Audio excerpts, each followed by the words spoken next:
Ua na o le Radio Samoa se furulima iwa toru a mo e tautuaina o e ilaungangana fitu aso le vai aso.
Ia I lato uma o e matatau le lii o e savavali o nala.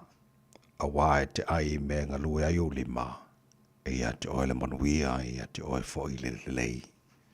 Fa auta fa peona manuia o le tangata. E matau I le lii.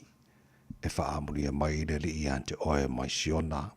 Ona e lo atu le manuia o Yerusalema. Ia so uma o lo wolanga. Vi ia oelo mātua tua, o le tua o le ua mātua mauai, le nei aso fau ma le nei tai ao sing singi. Mātua pese o vi inga le nei tai ao lo mātua tua, mātua whamanuina lo suafa siri ese o suafa siri atu I suafa o malawa. O mātua wifo fo I o luma, mātua whampe atu e pa ia lava oe le atua o au. O le atua siri ese o le atua matautia, o le atua mamalu, o le atua mamana, o le atua lava oe, e fo uma iai o mena e whaia. Tu mau lava lo alofa le liu fo o lo wha maoni, ma lo wanga le lei, o ana nafi o le so tai hao, e o lava le ngata anga, o mea o malava. Oe lava le tupu ma le lii, o le atua oe o tua, e soi fua lava oe, mai lava le vavau e o le wha vavau. O le atua oe la eilu vi ingo le malu o le atua oe e pulu le matango fie. Ta mawhaftai lau mea lofa, o le ola fau o mātua maua nei tai hao, lo ola fau le fau e whapopol ni asa fau, e le whaita wino aso le sui fuola tunu wana mātua wala ma mātua au li aile nei aso o le aso lua nei se fulfitu ia aso se tema, o le mātua whalaunga o le nei fau I tu sanga. Mātua whaftai ta mā, e su iai a tūlanga, ma wingo le tau I le aso, ma le aso, e sulu mai le la, e pa o ma le timu, e ma whanawhana, e maru lu, ai le ma whaona liliu o la walofa, e tu mau e o lava I le whaamabau. Ia, o le mātua whalaunga ma le malanga o le nei aso, ta mā, tautai mai le mātua savaringa a whait nei. Ia awali tia whaiva le a whangai ma le tunu, I le nei fo I asa fau e au mai, Maria o ngana ia mātu whanau, ia malu tia pēna tau le paolo o ao sa ili le ponto he ala ia o onga, ta mawha munia fo I whaiva, whia ngai malim ta mai tai whaia onga, olo o ina na ia mātu whanau. Mātu tina nofo lava ia tunu mamau, e manatua pēr sa mōna tunu e pene le loto i ele manuia lau fio iona te tai le fio ngai lea manu malo mana na masiofo, whamudia le fio ta mai tai parimia ma le whainga malo, o mātu ainga uma mana I o mātu tangata le ngata I Samoa whapena foi le lala ma le pāpa awa I so se tawha o le nei kelope. Maria le ne tonu New Zealand alo matu nofo mawai fa maria yona te tai ma tonu me umalo matu tua wase manuio tangata mai tonu SS alo nofo mau tonu o Aotearoa nei. Ya ole na fo talo mo atunu uma ole nei na no langi. Ele whangaroina le tu imalu mo panga ma le tapo inga nei matu tu asin sino le tunu imalu mo te malaora ni yaso malu fo i nei tai au te turoina la tu le mafana fano lo wolofa e fa fo sia pe la tu se fu laure le tino se lava le nganga. Be umala wala ole am whaina matu whaia i le nei asa fo e mai matu whaia lava ina ia fo i ele vi inga ia te oe. Manu ia tau tua, ane Radio Samoa ni yaso ato, matu wole matu walau i nei mea malawa. E ala le swafa manu malo, Yesu ke risolo matu ari mora matu whaola. Amene.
Awa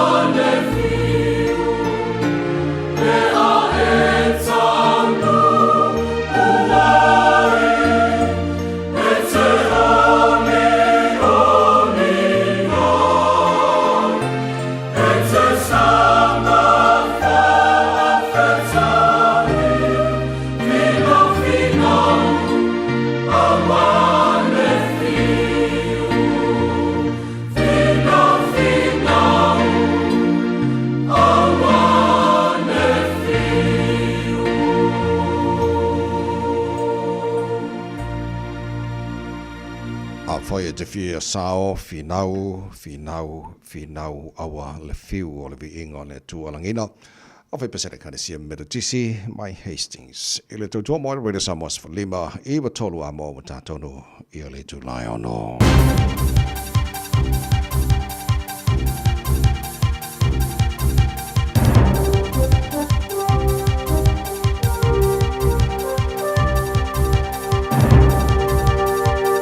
In this update, parts of the country are expecting a wet and cold day from a new weather system moving over the country. A band of rain's expected to hit parts of the upper North Island, with more thunderstorms and strong winds accompanied by cold air.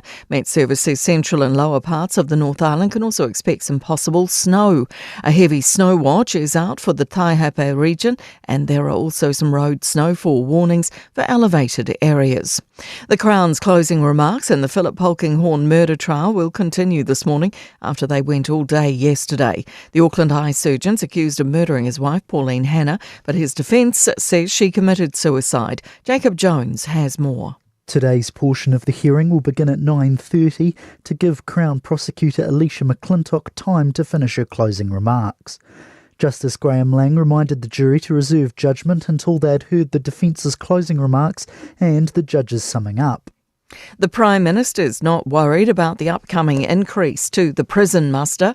The Justice Ministers admitted that the cumulative impact of the government's law and order policies will mean up to 1,700 extra prisoners a year by 2034 at a cost of up to $190 million. But Chris Luxon says he's not concerned about the swelling prison population.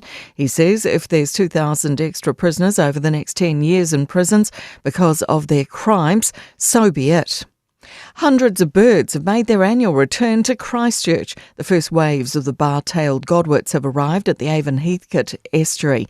The birds fly more than 11,000 kilometres across the Pacific Ocean over 6 to 8 days from the Alaskan coast. The arrival of 228 godwits on Wednesday is a few days later than their arrival last year, which was the second earliest on record.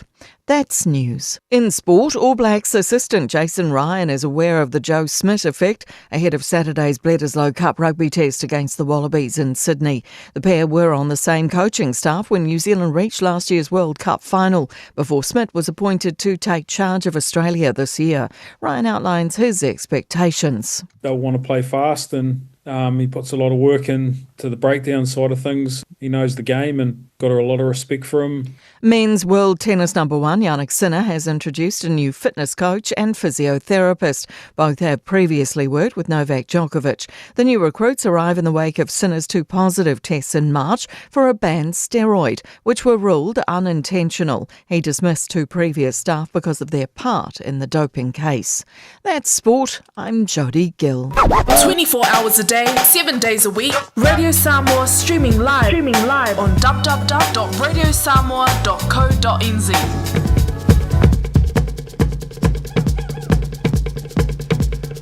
Ele swafa mana malo lo tātou di whaolo Yesu Kiriso mo mofo no whātalofa mo whāwhelai mo whātuli mai le abatele lava mana mi ngau te tawai sa malo watu no pele pa ia mana mamalo lo whāwhonga angara nei tai au sengi malo lava le soifua mana wia ia whamalo fo i lea tunu ia le folau tātou patapatia whatasi ma tātou mo ia mo o whasao le lofa silisili ese o le tātou tupu silisili le langi lea wa tātou au lia dene yaso le asa fau le asa o whai le tua tātou te ori ma tātou fia iai tātou patapatia le angare lei o le tātou tua ia le fo wa mori mai lo tu si fo ma mātou malosi o le fo wa tātou si whae manu le o mala nei tai au fo i la ia le inga ia te ia lo fa mai le tātou tua ma tau tai le tātou whalaunga a whai nei mai ia tātou whalau o le lao lo na lofa o tātou ia le nei fo i a solua se fulu mana fitu ia so se te mo tātou whalaunga le lua whea lua se fulu ma whao se mai no whaonga le porakala me maro le tai au ar Radio Samoa Sifalima Eva Tolu Aboni o whalau tuli tu funga taito talota whapena whena tāsha ba ailua insini o Facebook ma YouTube Radio Samoa Sarah Taspatea pa le whenga pesta LJ Lucio ma tu ona ni tawai meni te tuai noa se ia pa ia le tula iwa e le tai au nei ni o whalau ba Tasha ma lo leusu nei tai au fau Kia ora, good morning. Kia ora, good morning. Lau sunga tawai, ia whapea fo'i ia Natasha nei tai au fau. Ia whatalo whatu pa ia maulunga Samoa, vi ia le li, lewa tātou au lia manuia mai le aso lua, ma lo le soifua manuia, ma lo lava le folau. Morena la sunga la o tawai, morena fo'i ia le usul nei ani wa falau Samoa a tamarie, nau mai hoki mai ano o tātou reo, irirangi Samoa, parauki, whaka aturanga. Ia o la tātou breakfast show fo'i le nei tai au. Kia ora, Morena. Wa mātou wha Māori aku ni whai kai a whau, mātou i re newa yaso tātou, i re newa yaso tāua, o le whamaratuina o le ngara Māori.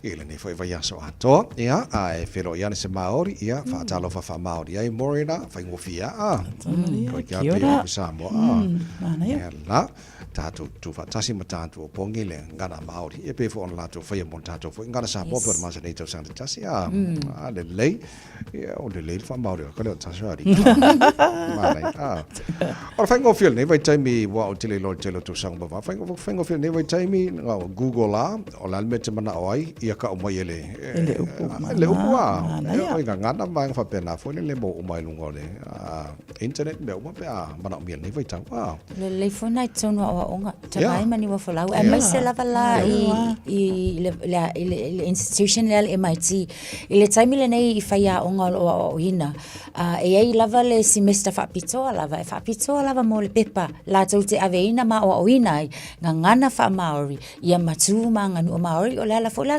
kama faya koe o la fa Maori. Malo, fa tai.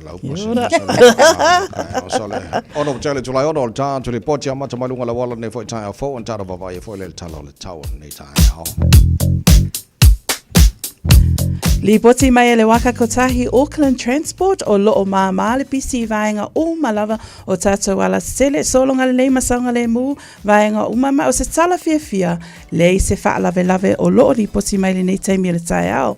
Tu lalo masanya tatou polo kalame ina ia usita ia ta iala ma tu la fono ilunga ole awala ma ia mana tu le nei tai au fai lau fuispau ioe make it click. Tatou luai li poti le na ilunga ole awala le nei taimi le tai au polo kalame le malu tai au Radio Samoa tasili mai watolo a mo ina utula i mai le taimi ono minute ua te ai le ono.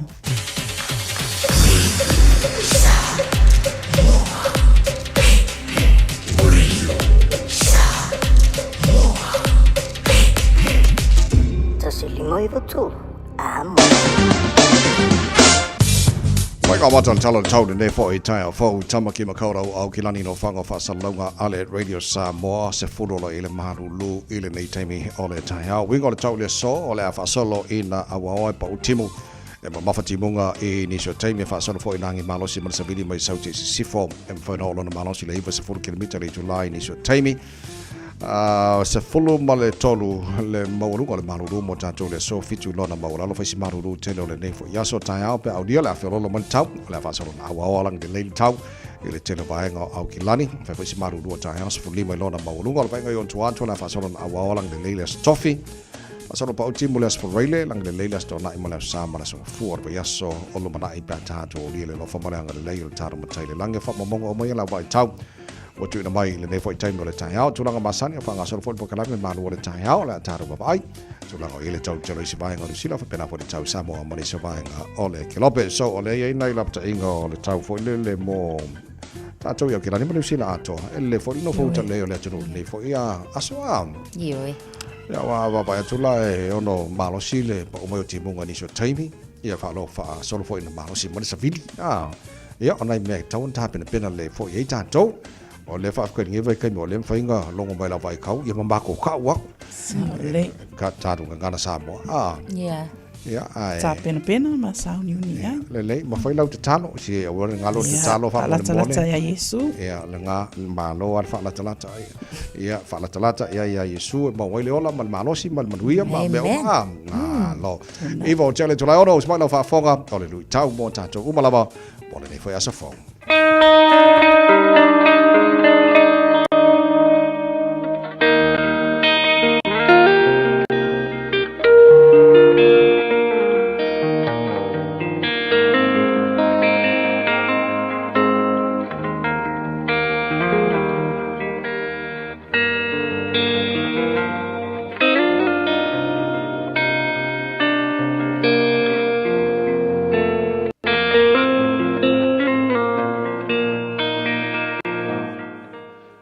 Malo la vole on sai Alo sai fo mruia, alo fo le langi mama, ilo fa sa sunga sa boa, ia ia le li, bo fo le avno was fa poponga tato por kalame. Fa ta otas furma valu, alo on fa upo valu. Fa mai tala al fa ta ot. O upu ale fa tua upua. E tu sai ma mea sua malie. O ifo i to tonu lava ole manava. O upu al fa tua upua. E tu sai ma mea sua malie. O ifo i to tonu lava ole manava. Words of a gossip are like choice morsels. O le fa kwa upua la le fa palangi fa sa mo ene mele o le morsels. Ele se nga me morka ka folie e siang ka mai upua nga fai. Ai makua fa inga ya ka uma. Fai kala, me fai kala. E ma senga mo en melhor fai kala. Fa la wai kala, fa kupu kala, fa kupu vevesi. Usa le al mele ve meo. O le anga sala ingo sia i ova. O le kaka fa kupu ma senga le vauso. Aore sila le me mafua inga kupu meo o vevesi ma meo kaua ma misa. Meo upu. Le ma fau le o le kaka yanga upu. E se ngolo melo le fa tua upu. Marka ka nguku oso. Marka ka kali upu. Marka ka foi ele umakfa ko ngua oso mai. Sau ai manga e justify longa point. O lea lae a vea malui a tātou. Ma wha malo si atu e. Aua. Aua ka koke whai el mea langa ko kupu ai. Ele e mua se ngofo le lei. I le vao a inga. O wha po e putonga. E o ai le kare sia. Fia ka kon mele o le whai kala. E ser kala yo. E ser kala i. Skama i mea e kangwa e wha kupu o se kala. Inga i ke mga ia pisa mo whaleanga. O ka ko vai le lorangi le kem. O le technology ia makuape o le masau o le ingola. Ma o le ala o whaanga ka iskeimi. E fe pasi e ei kala. E fasi o ki ei anga oisi. Wha mole mole. O le fautuanga. A le tātou porkalan. Tātou so sola e se ai mai le vaanga lena. Langa i te lele a wha inga o le tātou sisi o manga. Ai misi o le tātou wola whaaleanga. Ia wha manuia le tua ia te oe. Ia aua ni ave tātou pe i o ngata o tā ua e le poto i lana upu. O tā ngata whatua upua. No sua fo Yesu. Amen.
E ka mari ni le ho. E alua i mana. E ho koe eko. Le ala. Se fol mole ona lo tele July ono ole fa fonga po kala me malu le tai aru le sa mo le tai au malu lu. Ya pa anga foi le tara po kala me to te le anta to fa te mai lungo le tara Facebook mari YouTube pro le sa mo le foi tai au fo kia ora from Tamaki Makoto. No fa fa sa longa radio sa mo tanto i Oregon America ia ma le telo isi mahenga Australia ma la langi a tolo tara ma futa le tai au ma lo lava se fu ma ria fa tai fa te mai e le tu radio sa mo le foi tai au fo tato amato lo te va tre nei lapta inga tu mai lava nafi mal ne va so lapta inga le tau ia wa fo le silfio le tu fa mo le a le parlamenta sha e oe o lo wala pata ia mai tato le Auckland Emergency Management mo tato i au kilani nei ina ia utangia le vaenga lea o le timunga mamafa ia e mai se foi o matangi foi e taipei o ni afa o le afa pena foi ona afia i tato a mata mai lava la ana po se ia nga ia tu lava foi i se taimi a to lava foi o le nei aso ona o le tulanga lea o lo o iai le fa le tono le tau lea lava a mata mai le Upper North Island ana po se ia o mai i le taimi le nei o le tai au le na foi la wa iai la pata inga malolosi ele ngata o timunga malolosi a timunga mamafa o matangi malolosi fa pena foi la i le vaenga foi le o le aisa il nisi o vaenga o lunga ai mai se lava i le vaenga le South Island ai langa la mana tua a o lo itanide wala lata mai lava ya tatou nei i au kilani o le tula le na o lo la pata ia fa tasi u mai la tatou yo vaenga u malava o awala e pe o Napier Taupo Road State Highway 1 Remutaka Hill Road State Highway 2 vaenga ia o le wala pata ia mo le aso ia o tai hape e fa pena foi Remutaka pe ona ta ua ia o vaenga u malava le na the Lewis Pass State Highway 7 Arthur's Pass State Highway 73 Porter's Pass State Highway 73 as well ia o vaenga ia o le ua matua mautu lava la pata inga mo i latou i vaenga uma ia tolu na ta ua ona o le tulanga le ua ia le tau i le nei fo iaso Malo lava o lapata inga lava le na le o sauno atu e fatua nei tai au. Ia e mei se fo i mō tātou uma lava o se wha manatu ma se whawhangu ina ia tātou tā pena pena ma sao ni uni. O se teimi le lei foi e mawhai ai ona tā pena i tutonu lava o maota ma lawa e sao ni uni ni vaitau mafa ia lava i tutonu o maota ma lawa. Ia mei se foi nisi foi vaenga o maa ina ia all charged up male batteries ia me se foi nisi foi fufuanga tutonu lava o lawa maota mo lapata inga ia ele i loa lava po le ale fufuanga lo fa moe moe o la o iai a ia tā pena pena masao ni uni e o lava i lunga awala le fa manatu atu fo i lunga tato pulo kalame ina ia take care conditions drive to the conditions ma ia mantua fo ia utanga ia lava ia ta iala mtu la fono o lo fufu i lunga tato awala ma ia manatua ia look after each other ia manatua look after our neighbours ma me fa pena o le telo lapta inga pe ona fa fonga mane tino na effective mai na po e alu anto ai male aso luare nei o tatu ia mo tatu nei New Zealand so pe na batu telo nei vaenga Desert Road mo tatu malanga mau tasile vaenga lo o fautuina foi e ono to oile kiona po le snow mai se lava mo tu saute o le telo vaenga mo tu saute on Lotava Veatu snowfall warnings in place for Haast Pass State Highway 6, Lindis Pass State Highway 8, and the Dunedin to Waitati Highway State Highway 1. Matamai lava nafi e o I le aso le so so mo tatou fa fo mo tu saute o nei vai na pe ona lapta ia e le no fouta le e tatou ta pena le e amasela pe o na malanga fo lunga la wala ya ona wa talatu tata po kala me fa ai lo mo si fiula tano ina ia no fouta ia mo nei aso fo amai le tu mo tatou ya awane ngalo talo lava ana fa mai le tu ma le ina lo tu se fo mal ma to malo se o tatu ia maru so de la o mai ali le kisi maseri o maru Pe fo ia ta Itali o pau uma ko ali. Alua tele o tuesa. Ka ko o maru do pe fa pe. Maru si me be pusaisa. So le shopping center fo lo ka va ko le no ka kala il malava le le Mai mari ole bolo le makwa manga ia ta vai. Ka ilo fo ia se fo ino fo nga fa tau pe mo le no fo nga fa tau le. Ale tulanga le fo le ole mole ngoa ia ma naua bay. o le tūlanga fo i lele pea ma le se lau fale o loa. O lea ua tu whaatasia o mai te tonu le mō lea. O lo iel whamtalanga wha apea. Pea ma se wha minute e te whaimalanga ese mai ai mai le malai wa alele au tū. Ia ona e o lo lea i le shopping mall lea ua whaatulanga ina mō tātou. Ia e o le tūlanga fo i lele o lea la e tatala nei ka lo whaisimo. E tatala lo ia i le soto ana i nei. O le whautuanga ale sa ukupe o le alufua.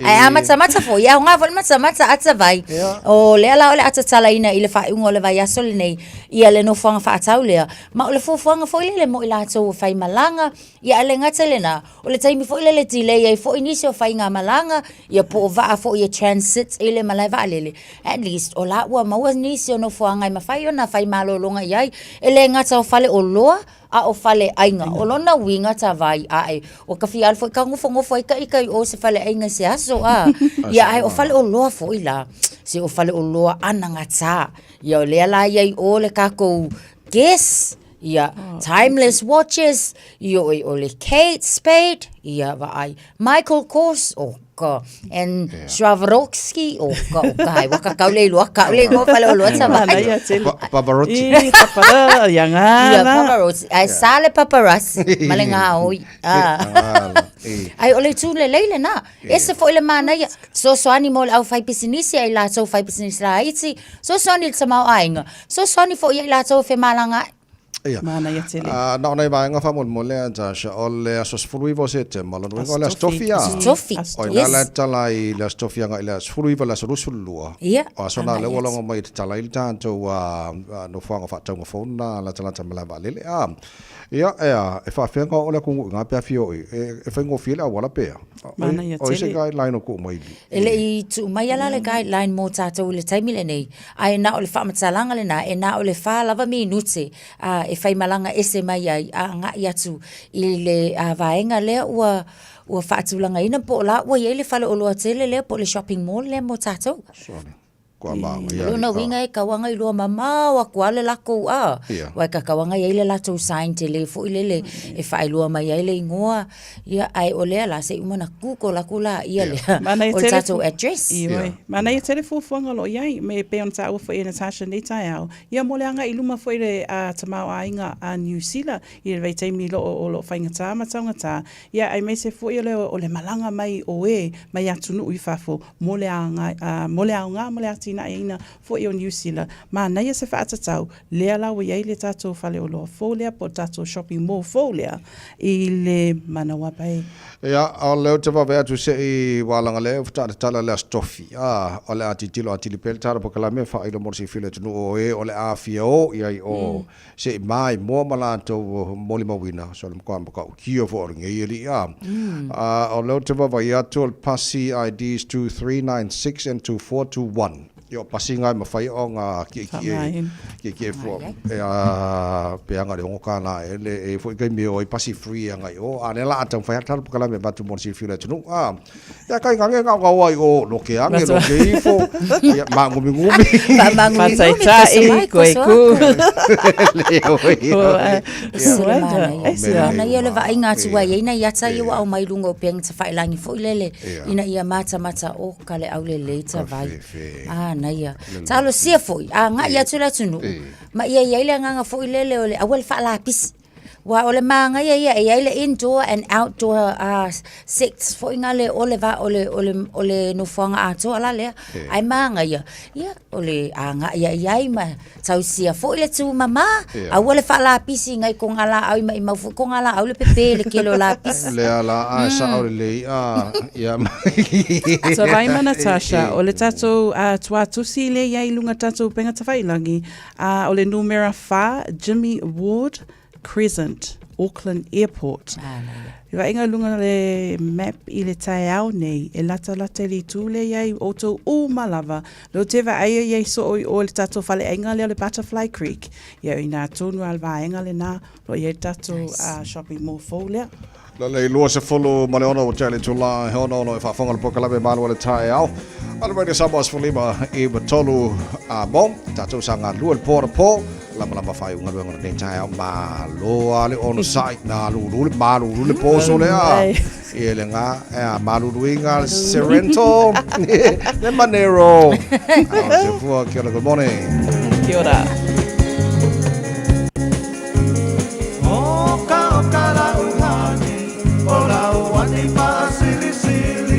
Te patu saina e se apahela pi pose pisu pasili pose masike ke mai piti pasina sa pasui oni tamato balipi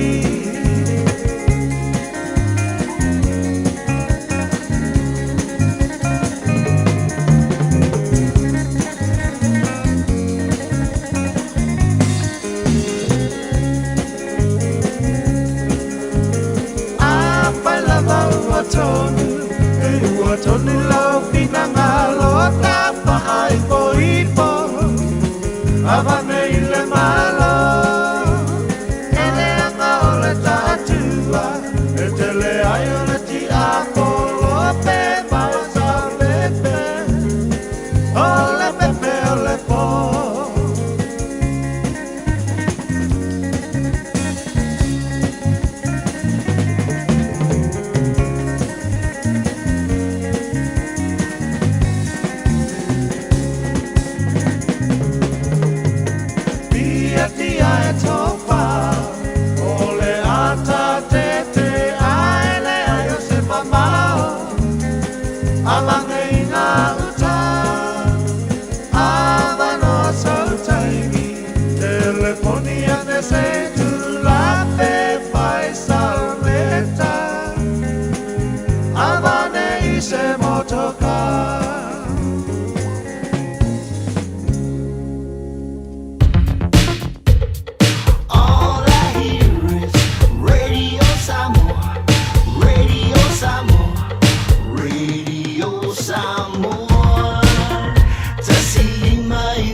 Please allow extra time if you're heading to Auckland Airport. Things might have changed since you were last here. We're making some temporary changes to the roading network from the 19th to the 22nd of September. Please plan ahead. Find out more at aucklandairport.co.nz.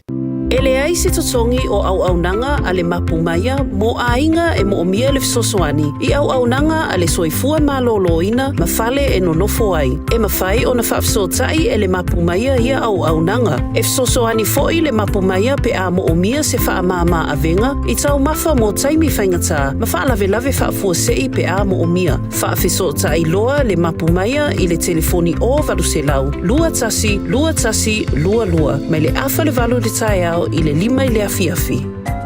O fuafua sau tafonga i Samoa, manatua le Return to Paradise Resort. E fast full tolo na potu whaapea vile se lua se fuluiva.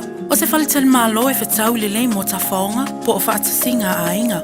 Whai eilo wasu tele le whalisa o tapena ina mo le lua wha moe. E o atu le fase lau tangata wala au lia talia. Return to Paradise na filifilia le toa Samoa. E whai malolo ai. Langolango le whalitel malo e umia mga lulue ai tangata Samoa. Tanga iane le returntoparadiseresort.com pe wala au lua lo ofisa malanga. O le AK Auto Repairs, ili ono se fulu malevanu Taro Road Mangele, latu te whaia warrant of fitness. Basic service, wheel alignment, sui taufi, suspension, gam belt, fabili transmission service alo tabale. Talia wins quotes man afterpay. AK Auto Repairs, ili ono se fulu malevanu Taro Road Mangele, telefoni, lua lima fitu tasi o tasi lua. Afatoru, le tulai ono, le pokalame malu le tai alu radio samas for lima, iwa tolu mo, lona se fitu na yo aso le masina, lona iwa le tara folongo le lua, fe lua se fulu malfa, nisa pa anga le tara Lame fta fana fata mai le nei foi taimo le tai au kia ora aro lava mori na maro si fo mri le nei foi tai au fo e ni so le fa fonga mai nga lu lata nga ilva nga le mo fo le sata tu tala noi le Manawa Bay timu ia pai tele kia ora tai au moria. I work near Manawa Bay. It's an outlet mall, so like overseas. Can't wait to go and shop there. Thank you. I saw sort of coffee.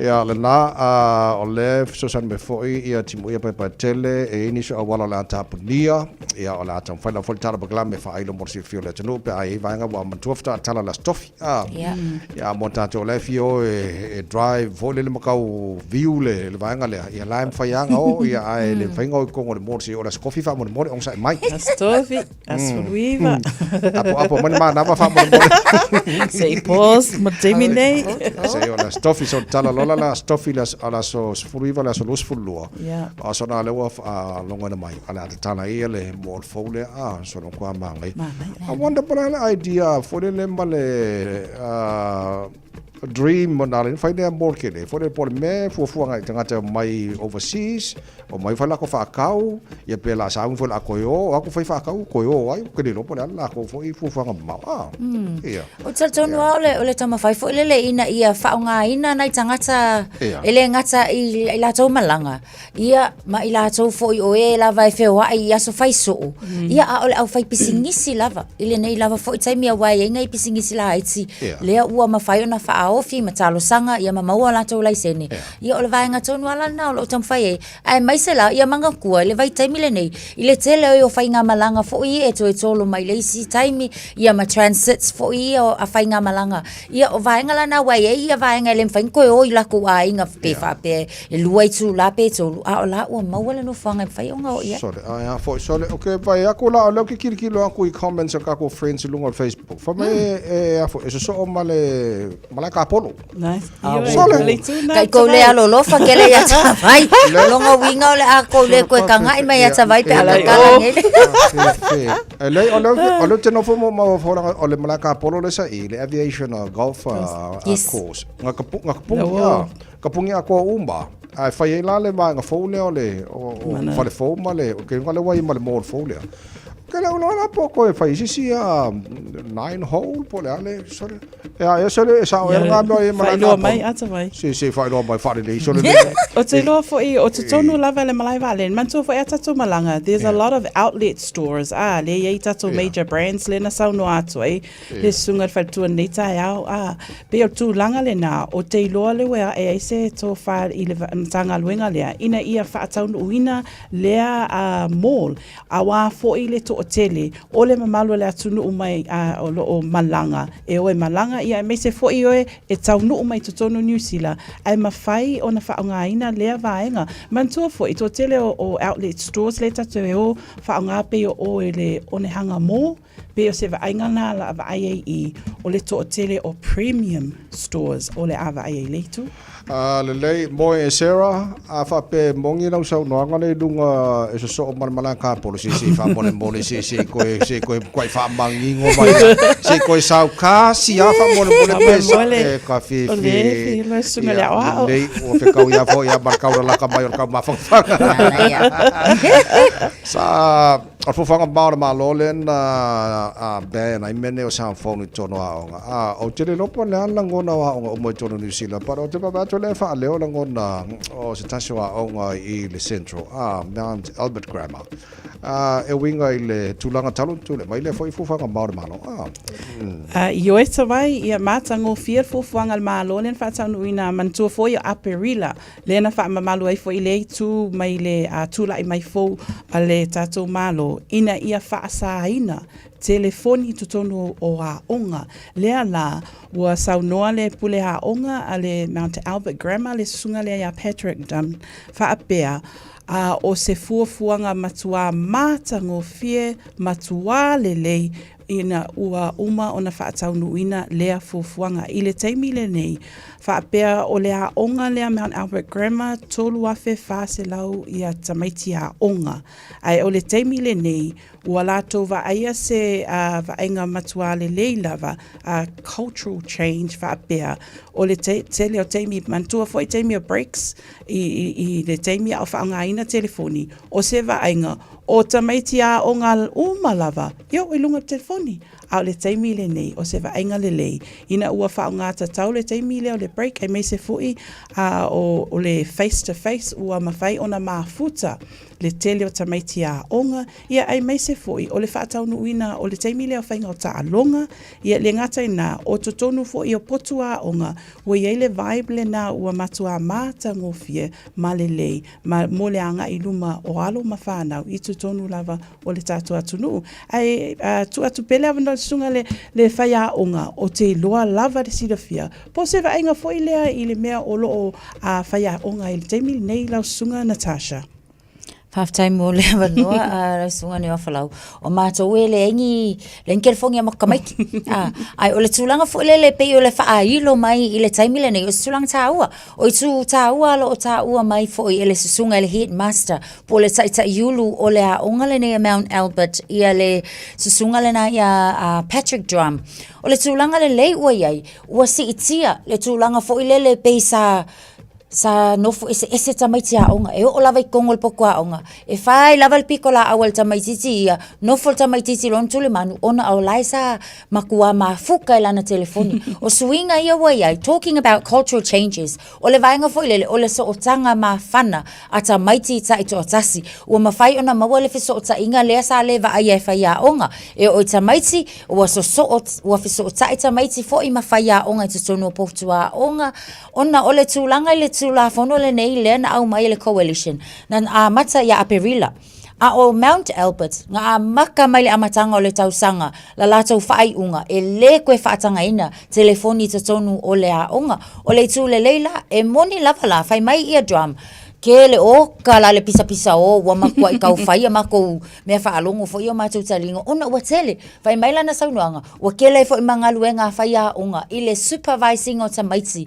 I le pisa o lea ua iai le taimile nei a le tūlanga lava ia ua matua te le si itanga mai le tu fo ile o le nofo ka mai ki ka iko kasi ka iko fa lunga social media a ua tele le so tanga ile taimile nei so o le swinga la mai le taimi fa alu telefoni hanga ile taimi talanoa yes fa tinoisi activities o mo ko ba tongo fie tele le swinga fo le I mean on taimi a kelele ngalu nga bawa sina bangoa ya lunga telefoni a le mo ko ma tongo fie mo mau Mount Albert Grammar for le tulanga ia o fa nga te tau le taimi o fa nga te tau te mai le taimi le leimo a onga molu mana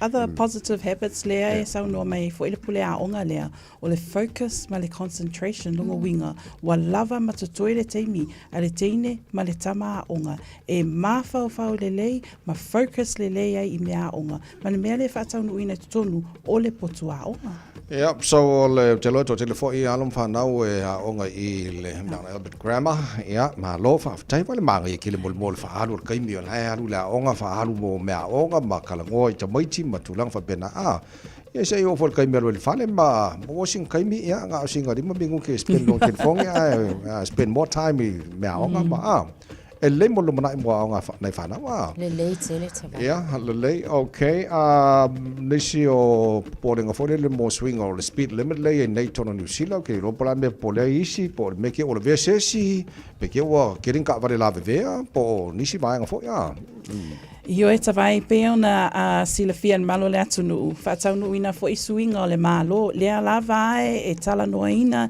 ia inisi fo I le lei leanga I totonu lava le matanga luenga lea o awala lea la iai le vaenga lea whaapea lea sa whaatau nuina e le leiba e o le blanket speed limit longo wina o le tutu I lalo la o le speed limit I lunga o tatou awala a o le taimile nei o loo iai le vaenga lea ua whaingoaina Global Road Safety Partnership.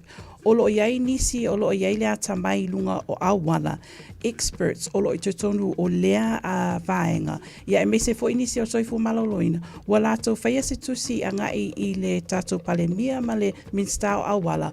A wafo I lato te whaapea a whai o le a suia ia speed limits. O le a iai le tūlea o le a tele whaalave o le a tupu. Pe o lo iai lato na I ina.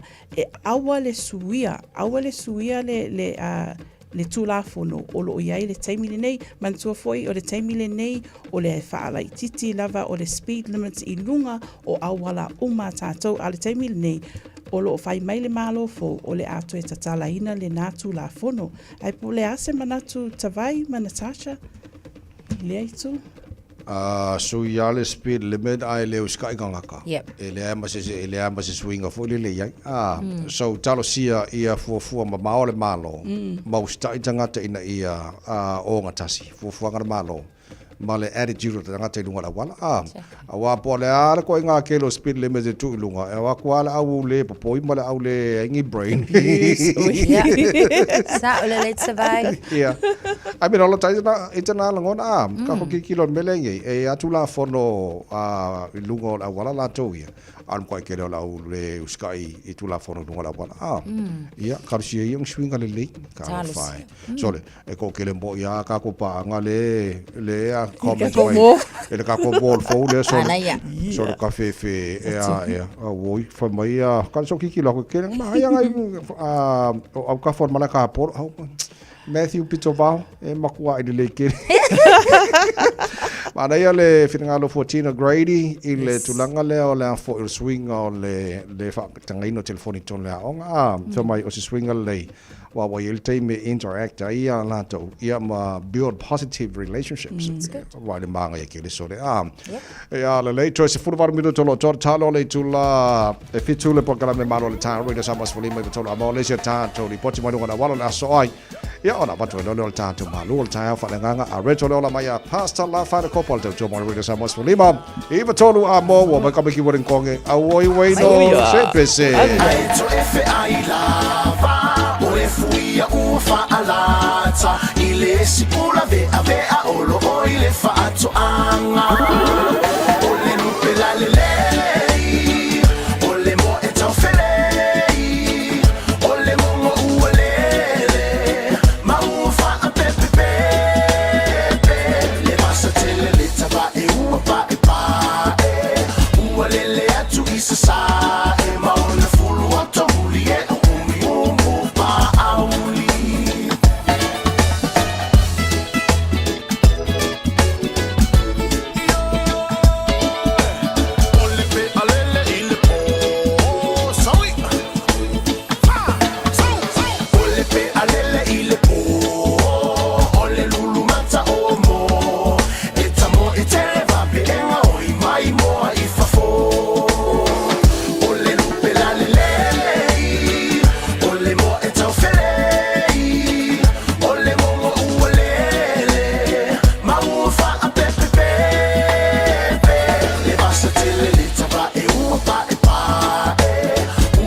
Talo falava o au la pimerna, mau belo li tio, i le radio Samoa tasi lima iwa tolu amo.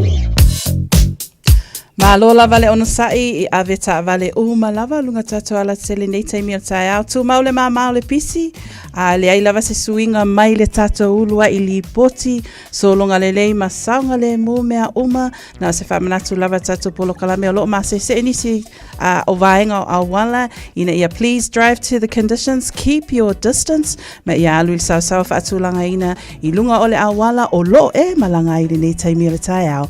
Manuia whemnalanga inga ole awala le nei aso lua tautua Radio Samoa tasi 5 amo ina watula I mai le taimi lea ua toe 15 minute ona tālea o le fitu. Radio Samoa tasi 5 amo. Bread of life sent down from glory. Many things you were on earth, a holy king, a carpenter. You are the living word, say it now. Come on.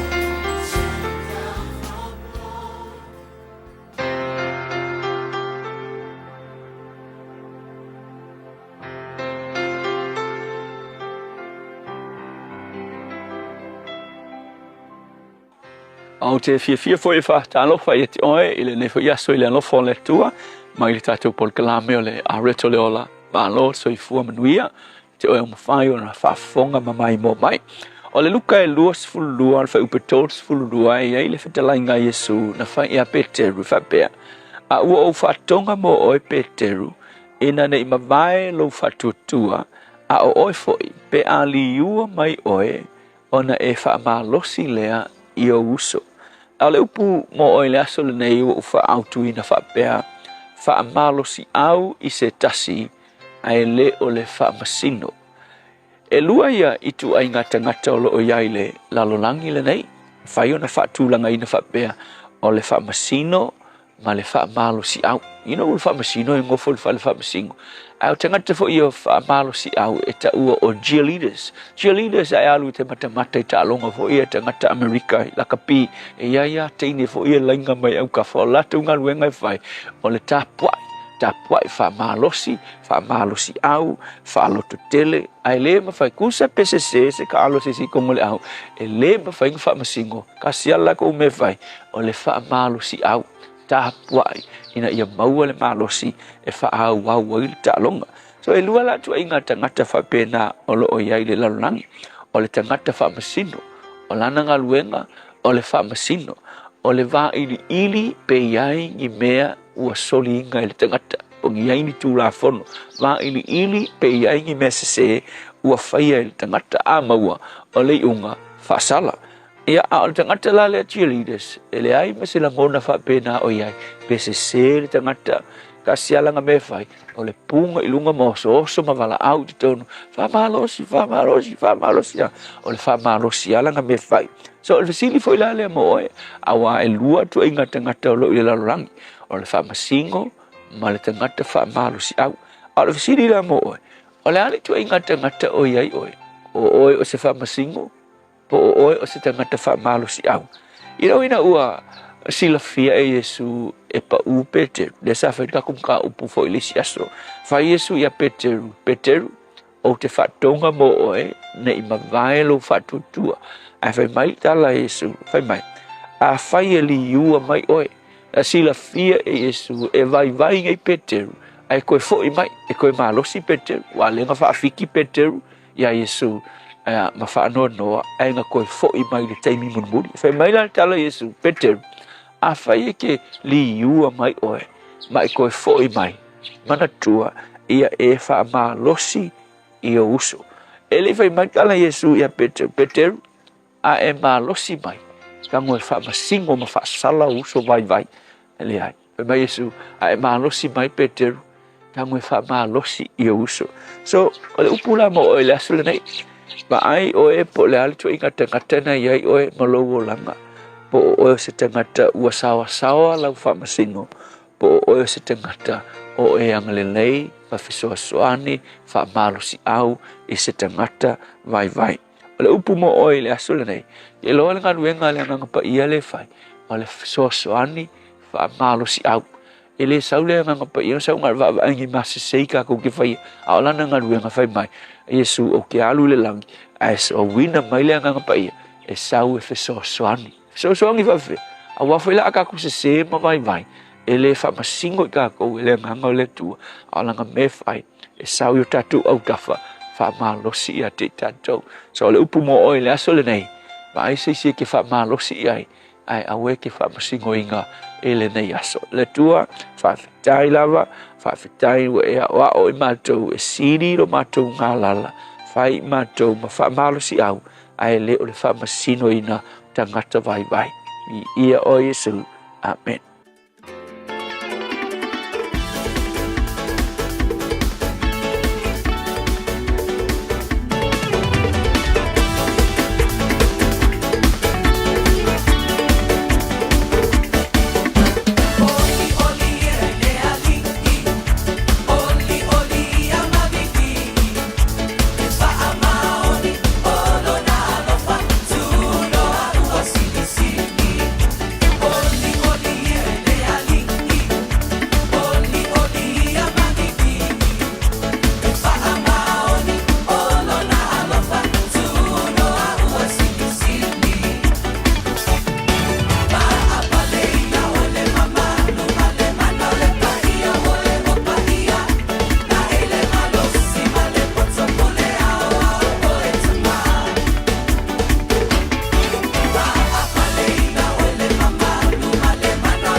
Oli ele li ole pesa mala fa pesa hallelujah worship team and what oli minuto lo tora tale ole tula fitu o tantu ele ne so luas for fitu se te ba mena tupu ne ya so tau sanga wa ma pai Le tausanga ta siva tolu iwa, o le aso na whaatau nuina ai e se tasio au waa a le malo tele o si amani se whaalave lave na whaapenau na lātou whaamangoto ina ai se whaalele mai le malo tele o Peretania ma o le na whaalave lave to a lima se lau se fulu ma le iwa I lātou na mali liwai. Tausanga ta siva whaatolu I le aso foi ia o le aso le na whaasa o loto ese ina mai ai se tasi foi o pito nuu iti so tono le malo tele o le Soviet Union Bryansk mai I le whainga malo ma le pulenga sawa a le Nazi e pei ona iai ia le toa ino hiti la e pei ona lausi la fia ailo na ingoa malana pulenga I le na fo I vai taimi le tausanga e tasi iwa lima ono o le ulua I aso le nei na whapena o na whaalawi lo ai ma iai ai se televise I tonu o le malo le nei o au se talia tausanga tasi iwa ono wha se lau lima se fulu ma le afe se tino I tupena tasongi ina e se tangata soka mai tono le malo America, Kansas City, I le Beatles, po le au fai pese le nei o le Beatles, ina ia fai ai sa lato kona seti, mo le au soka le nei, a wafo I se sa ili ngā tupe, ina ia fe soa soani lava foi, I le mamalu o tamaiti, ma I lato o lo o fia taa alo I le taa alonga le nei o le soka. Tausanga ta siva fitu ono, ia o le tausanga le na faalawi loa ai, ia se au wala le ma fai ona fe mala nga ia tangata I lunga o le vani monimo, po o le Space Shuttle na whapena o na whaalawi loa I tangata a lautele. Lua afe ma le tasi o le tausanga le na tatala aloa ia I nai foi, whaato ato e tatala aloa ia I nai New York Exchange. On mai le taimi lea na mai ai le whaalave lave fo I pei o na sila fia ai I le tula I mai o le whaalave lave lea I le Twin Towers o le asola o le asole na mawhai ai o na whato ato e tatala ia ngaluenga fo I whaatawa inga I le vao malo I tonu o New York I le nei aso. Tausanga luafe ma leono o le tausanga le na iaise maunga mu lava I tonu Alaska I le mawai o tausanga e se fulu afe.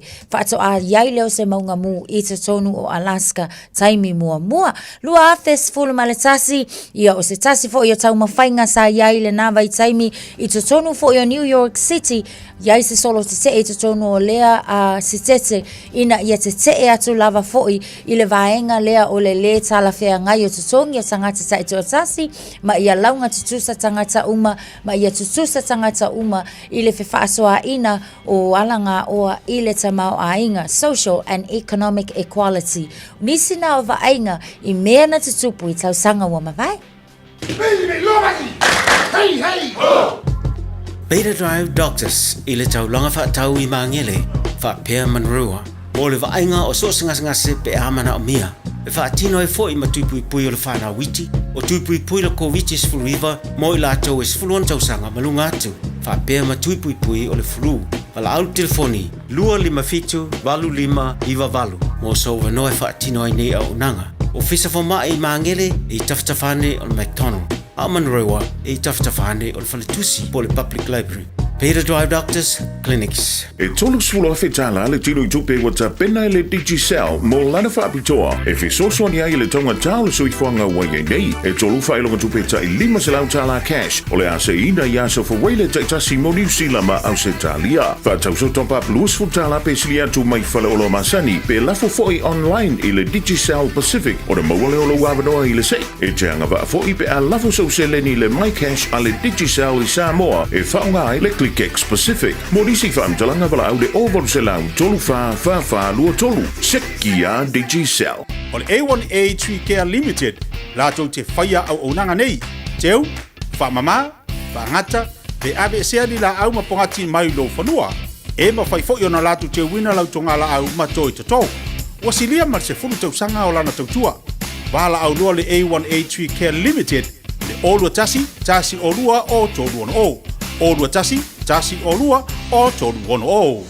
Ua te tala le la fau o le Deals Direct I le aso tofi aso lua se fulu iwa o kuso I le tuatusi limas fulu Love Group Crescent I o Tara. E te mawai o loa mo loma o ta pei o mea fale, umukuka, ka peta, mea whaingaluenga, maisi telo o loa, vala au loa le Deals Direct i le lua tasi wha iwa fitu o. Lua tasi wha iwa fitu o. Tatala fitu aso, mai le iwa le taiao, i le fitu la fiafi, i le limas fulu Love Grove Crescent i o Tara. Talofa, this is Pat Lamb and you're listening to Radio Samoa, 1593 AM.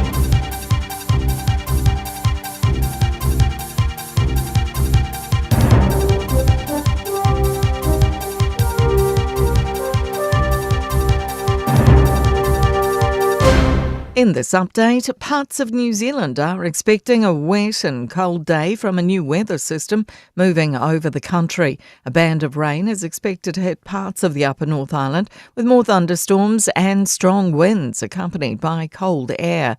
Met Service meteorologist Matapelo Makabutane says central and lower parts of the North Island can also expect some possible snow.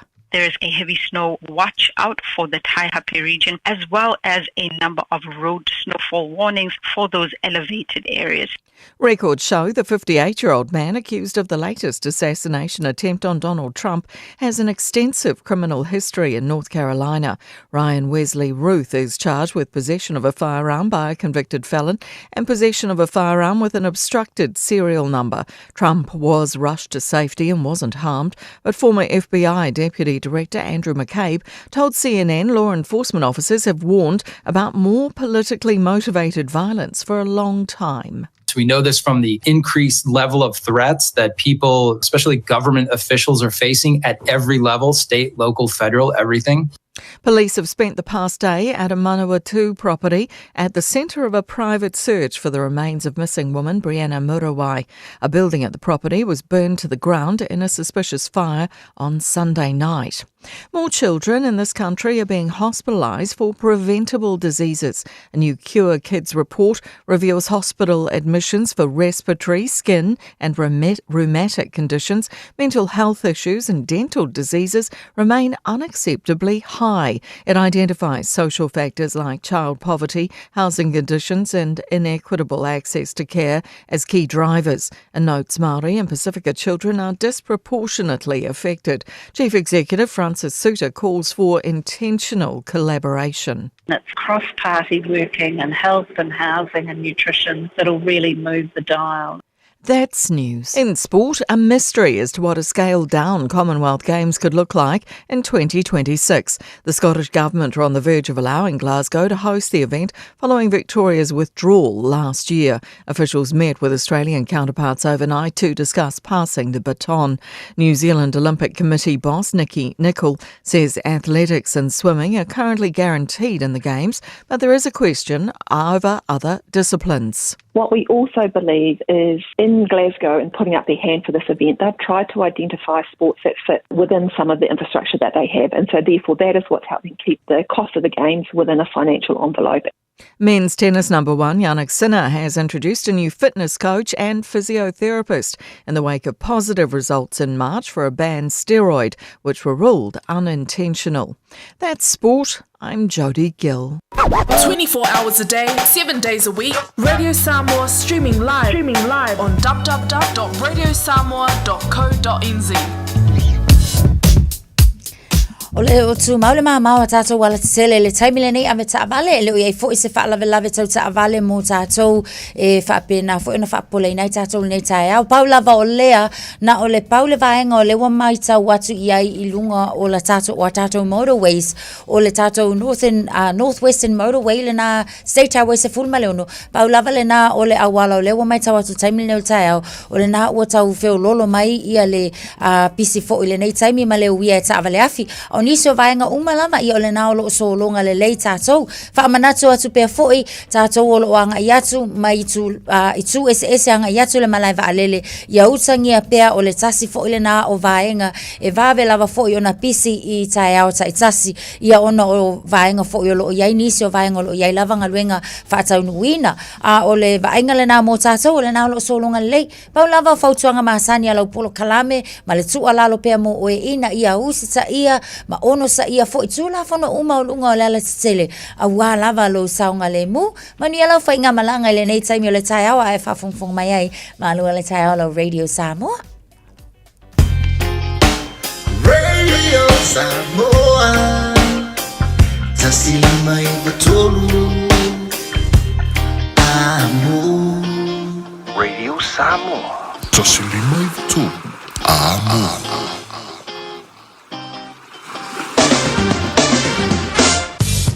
Mai kala tamari nei talon tau nei foi taimi o le tai au tātou amata mai i Samoa lua se furolo i le mawhana whana le e Samoa nei taimi o le tai au fau Ola o whaisi awa o le titi o Samoa nei taimi o le tai au Wingora tau i Samoa le a whaasora langi le lei pa utimu le telo taimi i Samoa lua se fulma le iwara maurunga o le vevela o le e Samoa ne so lua se fulma tolu i lona maualalo Taro tala mai Samoa pia tale balu i le tai au nei Se mai le talo le tau i le telo vaenga New Zealand nei foi taimi o le tai au Tarua mata mai i le motu i saute le nevaenga o le tai au, wai Poenamu. Telo vaenga o le motu i saute, se yo ki kilo aku i a whaasarasaro mai ka ko tu Whakatu Nelson, Whekako Nelson, le lei Whakatu Nelson, mano se fuamanuia, whaasaron pa utimu, lang le lei ni so teimis funuma le lua, ia le maulunga le marulu mo Whakatu po Nelson le so. Kai Kora, ina nei foi aso na fasolo pa utimu, ma man pa utimu kan fasolo atu le fiafia na nei balu le maulu kan malu fa mawina mo Kai Kora. Ina nei foi aso Mawera, Greymouth, ina nei foi tape o le tai au, se fun malu maulu kan malu mo tau. Ola pa utimu lang le lei foi fasolo atu i le awauli o le soyangi Maria Marsavili mai saute. Ina telo vaenga o tau tahi, kana estetele ayo funga la au malo la versi fu maruia nei tai au.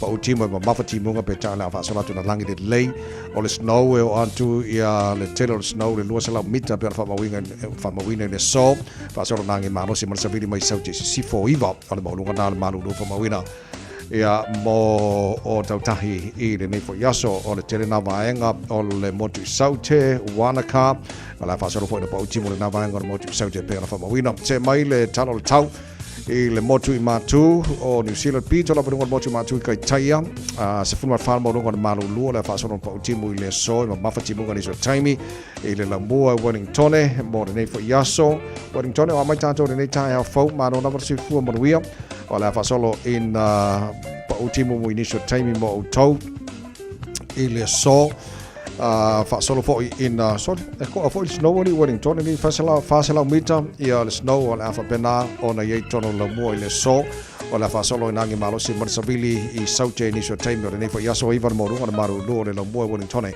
ne fo yaso tauranga na fa solo pa utimo le so ma mafa timo ni so time taupo ola pa ofo timo mo to le so ma mafa ni so time oroto ruo langi le le tau fa solo pa utimo le wodi ma le fia na nei te le vainga Palmerston North pa utimo le so pa utimo le te le vainga New Plymouth langi le Napier pa utimo le fia na nei Masterton ola ma mafa fo timo ni so time mo to le ne fo yaso I le vavaiatu I Hastings ala langi le pa uti munga na fiafia nei Gisborne langi le for tai au pa uti munga le fiafia nei ia makiri kiri no Hamilton ma lo se fo maria pa uti munga ma mafati munga eni so taimi fa soro nangi ma lo si ma sabili mai sauti si fo futolu ole maulunga ole maru fo mawina mo Hamilton le so tama ki makaura wa kilani no whaka whasalanga Radio Samoa for tasi wa ile malu lura nei taimi le tai au tu mawinga le tau le so e pa uti munga ma mafati munga fa soro nangi ma lo si ma sabili mai sauti si fo Ivas fulkir mitari tula ini so taimi mo tanto I au kilani. Sputolu ko maru lua le so fa solo lang le leita e au lang le leila stofi pa utimulas for radio lang le leila sto na ia so samo la so fua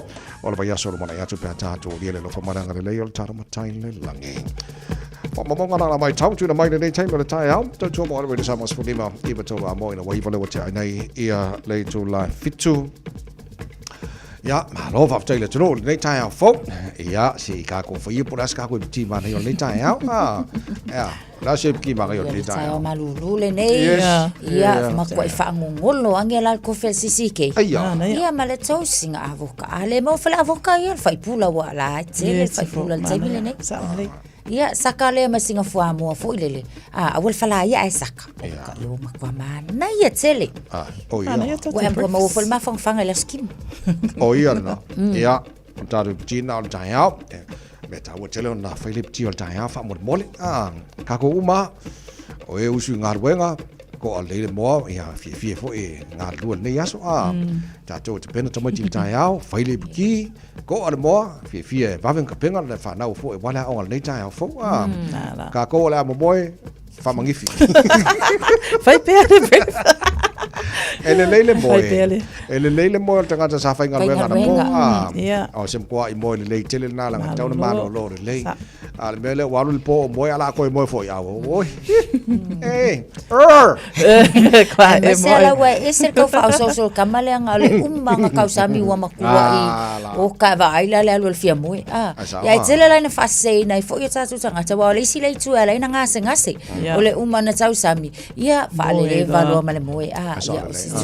Ele se soi formano lo ina. Lala, okay, le bavatuna malo le tatu o le manusina. La tu jalonga male Australia na fia. Ia. Na ia. Ia. So ole o mo fo skola ka longa manusina ma Australia ngafi. Ia talonga. E ma ia pe mo skola. Sa fata nuina Samoa. Closer ayol talonga fo le. Duas full fitu. Ja, masalo lang nga. Tawai. Ole talonga na le va Monsino Australia lua se fulu ile se fulu fitu. Ja, ole tulanga na il ka longa ka ko Monsina ma so le Monsina so le Ia. E foi ole lei ole Monsina. Ole a foi langa te tauna le au ta mai ta ia tato. A fuanga ia fiki. E o whakasera o kama making. Ele ngā te jo fitu as fully ma foi. Alongo inga kaung whapenga whakai whapenga ka ko mang samo. Ia le lei mai au tama. Ia siria ko le au ting. E tau vai ka ko fiku ma le fully ma foi. Ia le afa pelo malo le ai auskari. Ele la un kwa manga mo ia.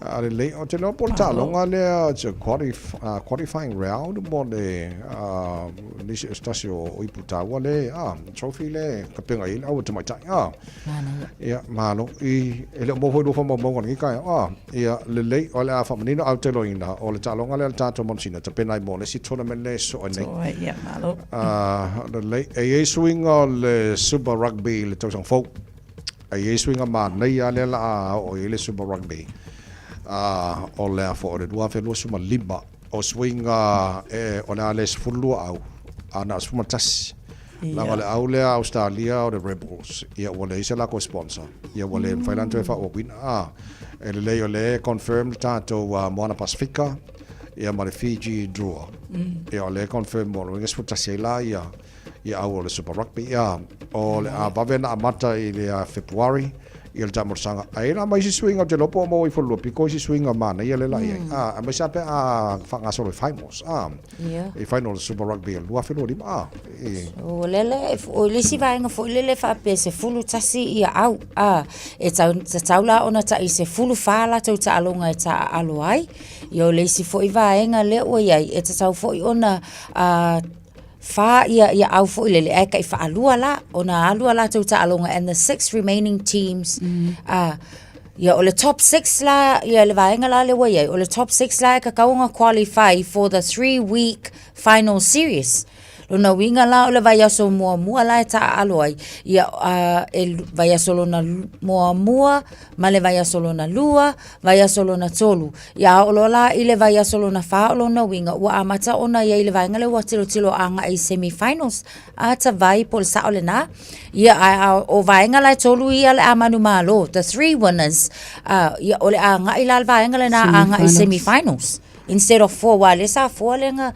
o le sa fa le taimile nei Tawai whamamonga le mawatu I le tū lea the 2025 Super Rugby season e amata lia lea le asos fulfa February I le tausanga fou se fulu tasi au ai tais fulu fala to play 14 games just lona winga pe ona sau noa le nei tae au I le sunga fatua o le na teams will play 4 teams twice, so e whaala ta fua au e ta alo ta ilua, e whapea e onoa au e remain mo le finals pe ta o ne tai au. O le swing ai finals, o le top 6 lela, mantua masana whaanga le top 8 Super Rugby. O le for swing ala lela I le tusang fou, e le top 8, top 6. Yeah. E iei la le au e laki, ole au le foi ina foi le ole mo top 6 ole top au ole so o tu ela to points anga o ia bo ole loser team ole e kele la ko points ole au la na de la ki lunga e halu le mantuala a fai ia quarter finals tasi male ono lua male lima tolu mal fa ia ona piki ko lo au tasi i fa a ko ile fa ia mo semi finals ia ole te lo swinga na fa o tulanga ole ale to is fullu au ale ala futasi ia male fa ngai no top 6 ele to top 8 o ngala le la ke ko ile au le o tu so au ole le making ale top 8 top 6 au la pico lungo au losing teams ia po au le mo le fa na o lungo le top 6 ole au la pico lunga ia la ke la ko points even though le making ale top 6 au ngala la asau lunga ia mo semi-finals. Ko kiki ape o le whainga o le format le liki. Tau le lanta i le mantuala o le liki le piki le top 8. Ia anta alo le top 4. O ko meki le o top 4 i lunga whakatikali mai ia au fore le lewa o monta alo. Ia koe maua le sia vano le top, le bottom 2. Ia le top 4. Ka aloma winners o le bottom 4. Ia, o ngai swinga ngā mora kako Super Rugby le kausanga faupe au le lofa malanga le leo le tua so ka fefe kwa manga i fo ngi swinga ia le lei ala kako whakarikari le Kai Moana Pasifika. Ai sa le manga ia kako Moana Pasifika le ko kerenga ka mafole la yeso le ari sa vea ia le fo sangi le si kama le Bishop le ma sa ta alo lo i Wellington so le mkamanga ya mo ia so le Karosia. Karosia ia so Karosia ia le lei fo i malelei na va aina i tamata alo. Ia sa wa. Ia le na.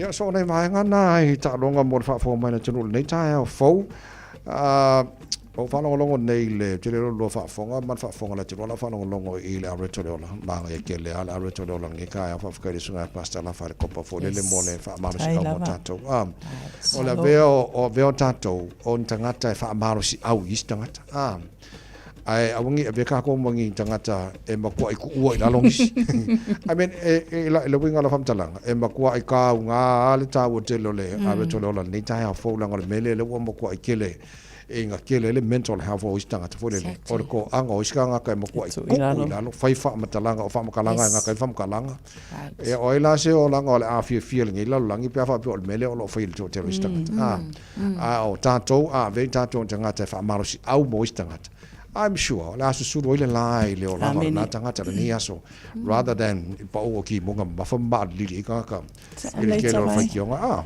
Ile ngata lo fa malo si le sio uso tangata. O le tāua ia be a blessing to someone today. E fai oe ma fa malo si au. Fai foi oe ma fa manuanga ia o me e fai le nei aso lua. Pe tūlanga na. Mana ia. Ma ia le upoltai au el fam sino atu. Ia vea lava tātou manise fa malo si au ia wa sa le le lava le saunoanga tawai o le vaenga foi le o le tu fa mawala loina o tangata e se le te leo le afianga foi le tu tau le mafau ia mai se la afa pe ngi me fonga le wali makausanga kalunga uma makea ia ai o mai ina na yele langona foi le wa I ka wale fia o kai ko rewind a ko le tape ata vai ai pe o tu na foi le mana ia le fafangu male fa manatu mo tatou a foi le lo foi Yesu Keriso ia tatou Yesu uma ka foi nga fa fo mo tatou ma fo fa mantu ai le tala sa fai le anga sa le sa fai mai le tala ia tatalo ma lo fa atu awal tau masui be on sound on it awal fam sino atu ia tatou alolofa ia se I sao ia nge ia so tua fa mormone ia tatou uma be tatou ni e ole fai on fa mar si awa tu ni se lo mana bil so sa ni mo le ia so lo tatou ia fa mo le mo ya si so ia fa yo kala o iska nga ka mo ku oi la lo la ko fo I ola ka mo fai nei o la ngalo tatou ia amen ia ma so fo le tanga tama lona se e ta wale express fo le lo tulanga o lo ia le fia male ia wale expressinga ile I tu fo ile lo fa masino Wai ese le whamasingo. Ia ese le whaali ma le whaasoai. Ia masoala upule ni tūlanga o ia ese se whaafitau. Whaatalofa Elizabeth Moore watching from Australia. Malosi fo manuia le nei tai a fo. So island al talonga sosan maini so tapa angal jara pokalame. E peia edwan. E manga ia moia pigi ngor skola. E manga ia moia pigi ngor skola. Peia edwan i mare duono. Se kau mangi me mau ki ngoso ne. Alo mam tai. To tele pa anga vanga se so American nei tai au. Ma no la versi fo manuia ele nei fo tai au fo sunga ia mau sale le fa fonga mai talo fa fam Tacoma. Alo la versi fo manuia le nei tai au. Ma to tele vanga se so American fa fonga mai no fa tai fa te smile pro kalame. Ele nei fo tai au fo. Ale lei alo se fulu le wachai to la fitu. Ole whaponga nei tai al programming al Politania. Think a minute on us ai pe mai fa fianga mai le penino tia fau tatou sanga luen pona pona mana manga luenga. Heia. Ole malo o fai moi. Sa ngare mo le malanga le fale, fai se maro longa le lei to fotu ai. Luenga foi na nei le fiafia. Se bo.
Talofalava, I'm Annie Politiwatoa, and you're with Radio Samoa 1593 AM. Just think a minute.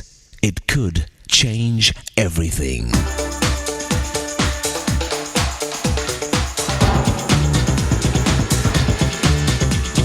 Think a minute. Some parents can trace their family back 300 years, but they don't know where their children were last night. A wise man said, if fathers took their sons fishing when they were young, they wouldn't have to go hunting for them when they're older. It's said there are no illegitimate children, only illegitimate parents. Just having children doesn't make a man a father or a woman a mother. One father said, "The thorns I've reaped are from the garden I planted." It's sad that some parents spend more time raising fruits and vegetables than they do raising their own children. Jacqueline Kennedy Onassis said, "If you fail to do a good job raising your children, whatever else you do doesn't matter much.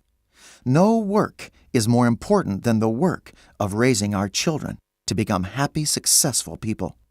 The first doctor in history to successfully perform a heart transplant was the South African surgeon Christian Barnard. But in his book, One Life, he tells about his failure as a husband and father. Dr. Barnard had gone away to America for many months doing his world-famous medical work.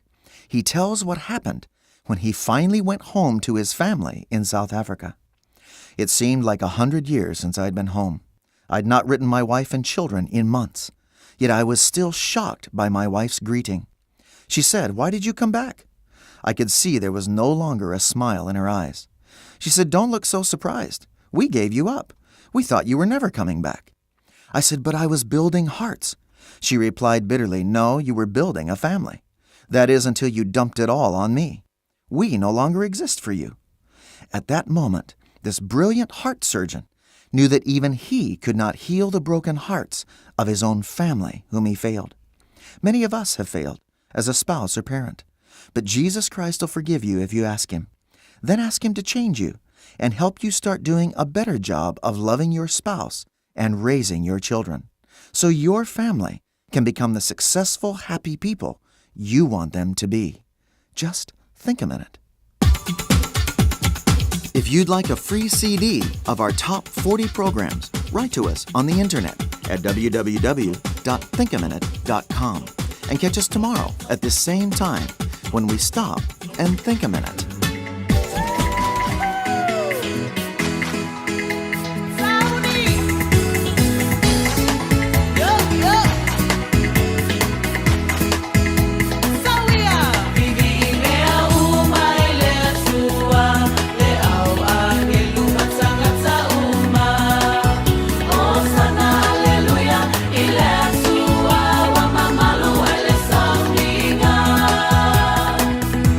Vivi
Sole, eva mali pese. Malo fa fonga Samoa. Malo fo ile va ile musika. Radio Samoa #1 New Zealand akoa. Sipso. Yeah.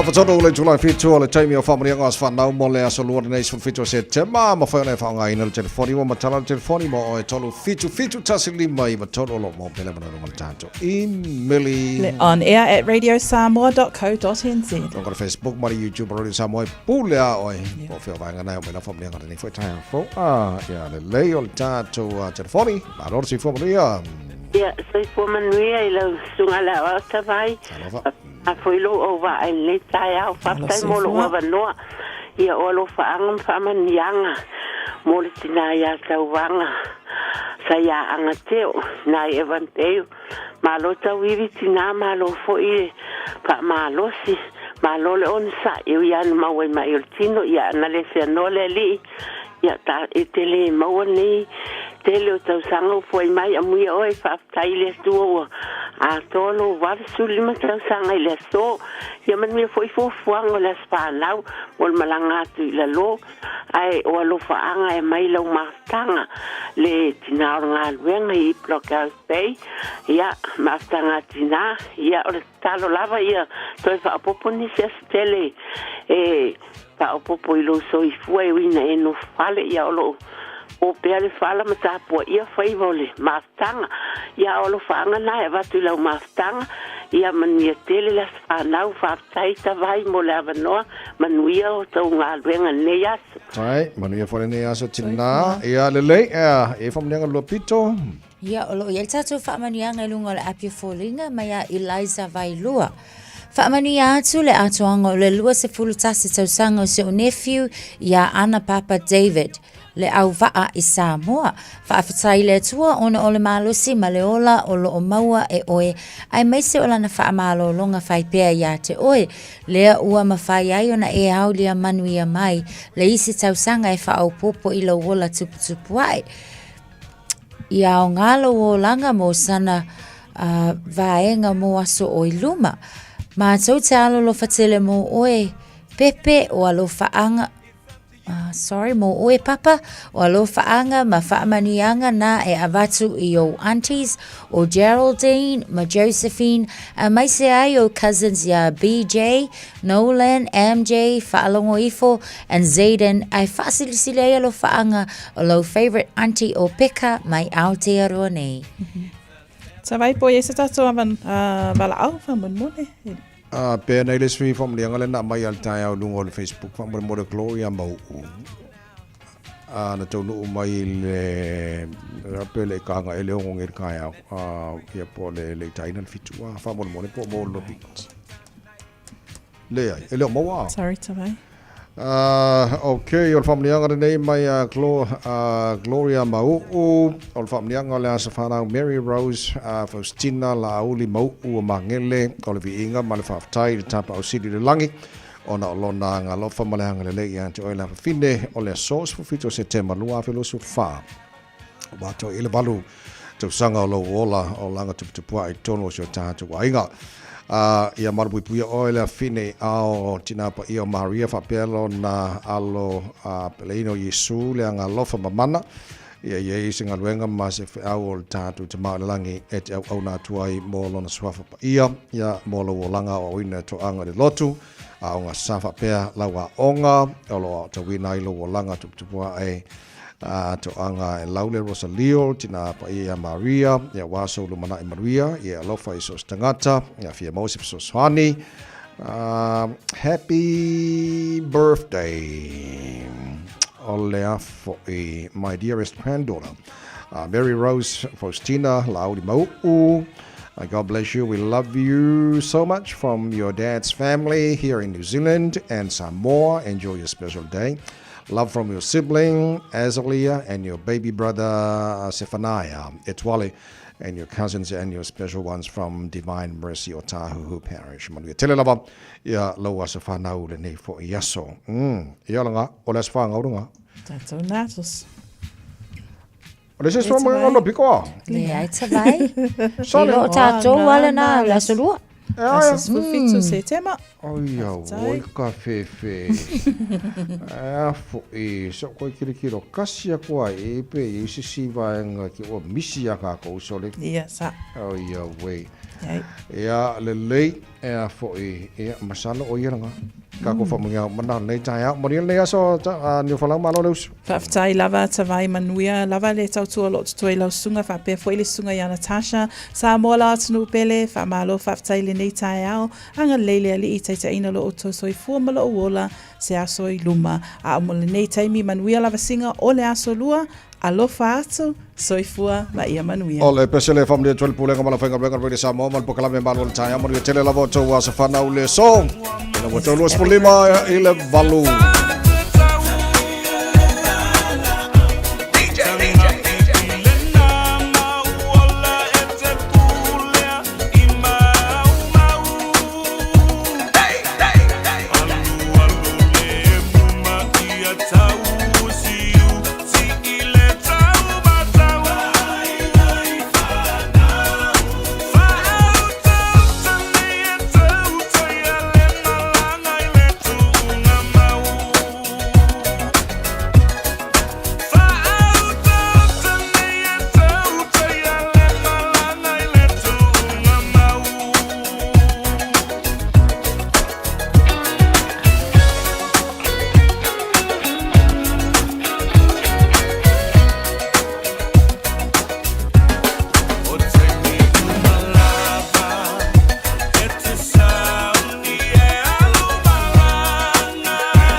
voivotu amo. O loo iai nei vaenga o tātou wala te tele lea ua amatana whio lolo le pisi fo i le taimile nei o le tae au Northern Motorway o loo whapena o na mai tawatu le na o loo iai nei vaenga both northbound and southbound lanes near Northcote Road o le na ua amata lava fo i na mai tawatu le taimile nei ua faisi delay po ua amata o na pisi i le mai tawatu whapena fo i la ia i la tau le na o loo anga iatu i lunga o le tātou Harbour Bridge ia fa mole o le na ua amata lava fo ina feololo le pisi o vaenga na o le ala tele fa pena fo ia i latou southbound and southern motorway Newmarket to Papakura ia o le na fo ua amata ona pisi tatou i le taimile nei e fa pena fo ila ia ta pena fo i le pisi le vaenga le na amata tui Manukau anga ia tui Bombay ia e pela fo ona yaini nai lapta inga mo tatou i le nei fo i tae au i tulango le tau ia nisi na o afianga o le na foi o fa pena na vave ai ia ona pisi nei vaenga na o le ala tele mo tatou o nisi o vaenga lava o lunga o ala tele o le na o solonga le lei lava i le taimile nei ai na ona pauna ona yala manai awala na ua vave ona pisi le taimile nei fa ilo mo oi aveta avale ina ia e no fo tai foi o iai mata pena i foi fainga malanga i le nei taimile le tai au manu ia tele lava lau fainga malanga saunga le mu o lo yo lava au e mafta mai ai le Manuel Taula Radio Samoa ina oto e se fulu maleva minute una tale o le tulai valu. Malo soy fua, o se fufonga Samoa, Radio Samoa, tasilima i vetolu amo, se kia Radio Samoa. Being up to date with our COVID vaccinations is a way to take care of ourselves, our elders and loved ones. COVID is spread between people, which can affect us all in different ways, some more than others. To protect yourself from serious illness, a COVID jab is recommended for all people aged 50 years and over. It's free and can be given 6 months after receiving your last COVID vaccine or testing positive. To book or find out more, contact your doctor or chemist or visit bookmyvaccine.nz. Mo tupe fa mo boni Samoa mana tualo le Pacific Easy. Olo fa wa pere tatu fa bitoa na le lima tala to tongi mo tupe fa mo moli be ai fa nga le Pacific Easy mobile app. Olo fa no for the direct transfer to posi sa wa lo tupe le tatu account ma fa tino la foi no tupe fa mo moli lungo le telefoni ai nga fa bitoa. Io e fa sauni loro taimi mau tupe o tonga tale pensini ai fa nga le tatu Pacific Easy app for the direct transfer mo tupe fa mo moli. Olo fa no for your tatu ofisa yo tara o tahu huma mangele po tatu la silia mal fitu se furu fa sopori ai New Zealand. Mo disa fam talanga bala aule o Barcelau o tasiono no po numero masani au kilani o le lua fitu ono fitu iwa fitu fa po le lua fitu ono fitu iwa barfa Pacific Easy ola ba anga mo tupe fa mo boli Samoa. O le Casa Beds and Appliances o le tali o manaonga i o loe fa to tonga ilo mauta ini tau le lei toe anangata e mawai moenga ngao si tona New Zealand fa apese tino fall potumalo lo lau ai manofoa TV la au pese usa aisa masini ta lava telefoni fe aviai maisi afio ane loa ili fafitu fa Great North Road o tau po le tolo fituiva Great North Road i Henderson le Casa Beds and Appliances telefoni ovalu selau lua lima fa valu ovalu selau lua lima fa valu. Masalo ua e vaai i fale fo mai po o ta vale ale fono ma e fape ane ua nao au nanga tau soifua malolo ina ma nifo mātau te whaia. E tele le fesosoani e maua ia mātau. Fesosoani mo le ola manuia o le mawhauwhau. Polo kalame e tau fia ai le tau mawhatapaa. Fesosoani mo tina ma pepe. Fesosoani mo whaia o siaki i le fale mai. Fesosoani mo sauwanga i a inga. Fesosoani mo whanau ua hiu ma le aonga. Mo nisi whamatalanga, tanga i ane i lupenga ta whailangi www.thefono.org. Pe vala au le o valu selau, Fono for you. O valu selau, tolu ono whaavalu.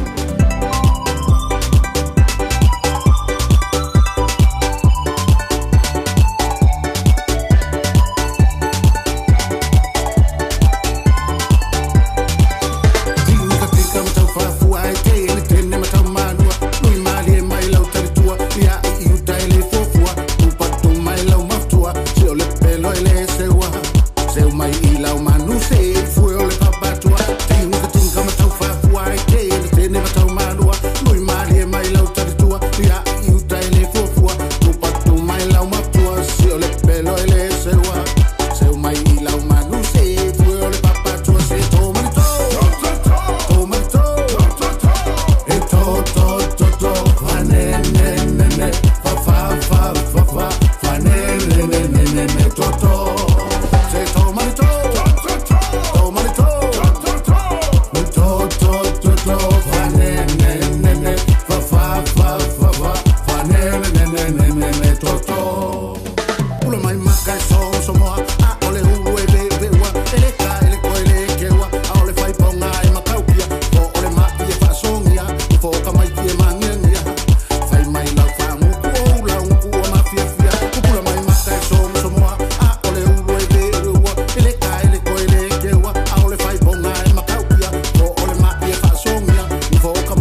Juna by Lua, Little Joe Boy, Radio Samoa's for Lima, Ivatolu, Amo, and what Joseph from Malua, Mito Tala, Ole to La Valu, Talo Talamisa, more than 8 times, Talavalule Tire, Tasha Fatis made a finger and Lee, the Puliji Man, the finger on Manamonta, to the Potel for Tire. Yeah, Fatalo Fatu, La Fiona, and Malmana, Lene for Tile, Yale to a man, all so form and we are. Lengang la tasi fa fela foi patalo fatu lengang pefia lengang pa la foi fa fela toi le sunga la tavai tato tim ma lo le taiao ma lo la le tautai ma lo le tautua tunu ia foi de inga de lo oto soi puata tua tio ola vai vai nga tailea se tua man vio le tunu tato o dia nei aso lo nanga le talo fatalo flava ma lo se fu man via ma lo le su tavai ma lo le se fu a ma to fa lo longa tua o ma lo si ma le si fonga o lava ma toilet mai wa lo fa le tua ta to mo lo se fu man via ma se fu lo le tunu ma se ma to wala so le ma ru mo ia ni ngi kai a ori ia io tavai ia ona na pipo ia anga ia to piti mai ia so fine mai le o ngasole ele mo tua I ma ru ia o le tulanga na lewa ia lewa vai le alo foleli wo sulu la ne ia somo e o tato tua ia pe sulu le la pe malulu pe a fai wa mo le ola minoyo au ne ia so o la me toi pata ia yesu mo la spo sa le ya mai el tato le poto nei taia fa buon bone pata ia to le tato team ile nei foi taia ma se foi le pa ponga tapoi sa molo tu tele malo le soi fo manuia malo foi malo foi la pai mai pa nunga le leile lo fole tua au na tu fele tu so sfata fai taulanga le pia foi pia mai pa tele tu bai te sa ali filela tu foi sum mai pa ke ngainga ai le ngataile ali stea o epikopo ia o la tu mo tu tu me kale siete ta sera le tu mo ngalo malo lava le sai malo le ngalue pa tala pa masani e le pailava tato volo a te atuilawa mamota le tapo inga ao sinsina o tato atunu ne o tato tabam tira matua ta lofa talo palava ma lo le soipomanuia pa te tele I le tapo inga pa ia malu fa le malo le fia foi le pionga konsula nei o kilani nei ia me foi e pionga I fai pule e fa le ngatele o pita taitasi o malo I Samoa New Zealand malo lava le ngalu e malo po le tautua atunu lunga la tele tono tapenga venga mai se po I pa anga masani lava lao mota tau singo tato matua malo na lue malo foi le usu nei taia malo foi le tau si ainga painga pena ele tato tau tua fai lava si malo lua nafi pisi lava lunga o tato online ia pila ad fa solo o nei foi le fa solo ia tato sign up I va inga pena masani ai tasi o talsanga tu sale mo tol su wafe mo tu pule tol su wafe pizza mo tu pule le tino tupe o le tong estembo le taavale o lo training mai au lo fata wina la to mahindra o le se ainga tonga lea pe lava lo taua o a tātou tāwale trade e mawhai o na tongi e se ia tupe o lo toi lua tāwale fua lava I lau tausanga fua ngai lau approval o vaenga nai fua iai tol sula fe mantupu le tongi te lei ai a whai o toinga fui leo o tāwale o le trade mai le se tupe iai ai le worth e tol sula fe lona winga e mawhai lava na tuato le tino tupe lo limba pa e lima se lau le value ia pe le ola tāwale ia i fusi tāwale le na tau mai fale tonu ma foi vaenga le tāwale ia ele o afraina o le lava trade ai ati oi lava le pole faitalia le tupe tātou te mali ai e trade ai lo sa na o la tolo fatawina tāwale mai atiau e lo pa penana pa madueina i le vaenga tu patasingo ai tālapu ai renga tafo i lea ia o tūlanga ia tātou le sene ia manisi lava vaenga o lo faida so iai tere na ona ia tātou tāwale po brand new car tala Mahindra lua fa tila iai XUV 700 o a tātou Scorpio a pena tātou pikiapu e lelo walau mai le tātou ofisa I le lua fitu o fa o lua fitu o le oval se lau chimanan meritasi oval se lau pao no lua tasi tātou telefoni walau fua o wani ngala ia te oe pua lava vaenga uma lava I lau financial profile tupe maua tupe whātua lau paying statement ai maise le tala anga lo swafa ia lo iai lava ia inga tutunga whapitua e tauna mana mia o lo iai au tātou whainga mea lopa tūlanga tau se ledi a tātou referral a te tāla ai le ngata ilea o le tūlanga po I te leni o lo bala o bia ini pavlavi me tūlanga whatena e le lei lava le longo mai ai li sainia le tātou tausanga pe le whaia le tātou tausanga o lo whalalo tawai ma tātou team anga lele tui pofanga mtutia mei hasto sa mo le tumopele man via tele lava le nei ato tui whelai whai nā nei le wodi pāsoi foia Whaftai mo le poti le nei tai au, mori e whaiva o le nei whai aso lua, le tautua mo le Radio Samoa Sfalima I watolu amo, e na ua toe ono mana awha mino te lo tōre tāna le tū lai. Malu, manato mori le nei tai au, le lofa mare anga le lei o le tāna matai le langi sole, ke le mo ia le tunu ulea e siro fie le mo fōle kako karangoa ki le kai au, sole a mino tō te lo isi le comments mai e ngāru lue lata I o, a sa o e te lei a wala tapunia, na foi vaenga o le aso tofi le aso sumaliva e te tala ile mo folea anga ile aso fuluiva anga ile aso lua ya pawar melo ke fia o nge e pe manga vangi o ke fia waku pasi aku I awala ye se nganga o kilo kasia pe fa pe mo se na ngore fa mai comments ka sole e pe o mori o American melo o ile mo folea la kala mala vale le so ka fe alonga rua ora mana ka poro de kele o no ele mini golf le I la kala le Butter Creek ai le la langa mako ele masangi no mini golf ya lele e furco sale bene le sunga ya leo na tula fa fong mai o Helensville golf course o le greenkeeper le al Helensville golf course maloso for my all lost ma se o ngol feo bo ngi ka ya le le ya nga a ka poro se vai ke o se e ngi si o ka poro ala va tai matua on sai tela matua on sai nei tai au fa malo si mai so le malo ru so le ngi so bua ri ka fe ya le fa malo si ma te pena te mai ti fa mo e angi ma di pe a o mo le degree ka ma mar ke ngi mai o ring weske ngalo ma no fia mo ma di ya sa o le tsa vai wala na ia fa manat ya le o nei lo te va tu antasia o ponge e po ka nga fi le wa fo tulanga o fale fo e fa toi ava malo si mo bona o da le ko ka langa pale ko fa tu ni si fan fo initial vai ngo kilan sa o le te vai man tu len ta tu tala no e foi pon nai masina talu ai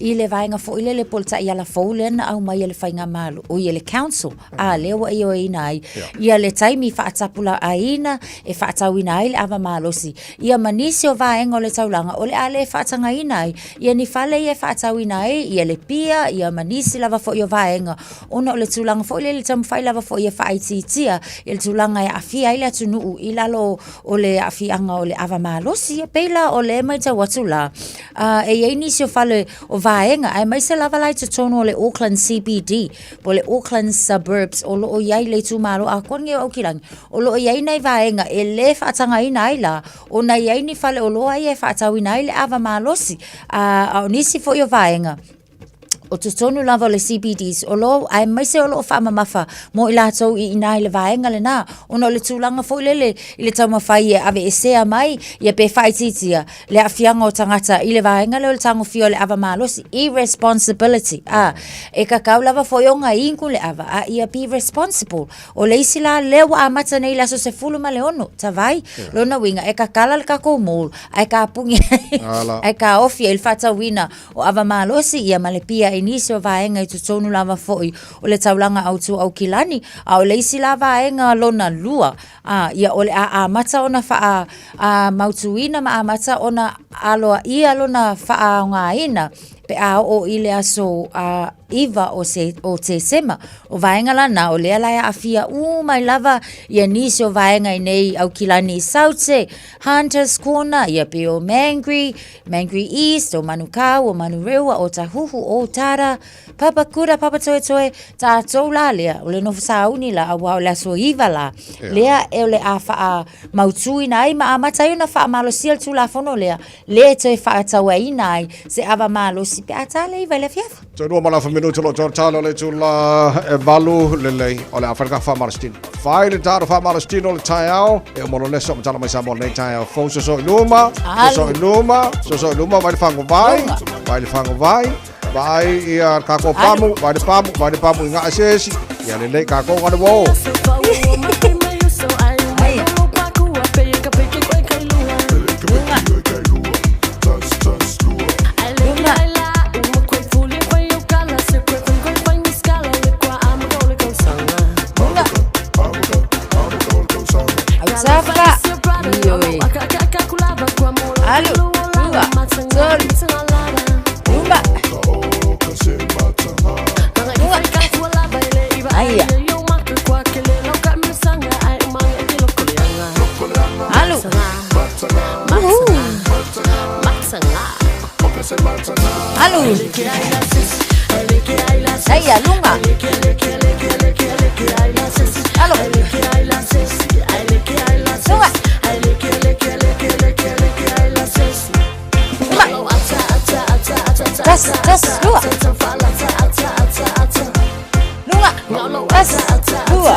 Spulsegone. Ai le manga ia saulo le taika lo tato ana vai tonu fafo tonu ana vai fafo lo Radio Samoa taslima ivatolu amo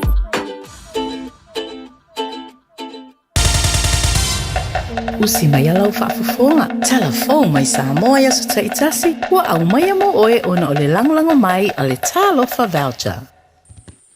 O te whatalofa e lo tātou utunu, tātou wheroa i rene ia sa fau, ia usi mai alau whaafonga.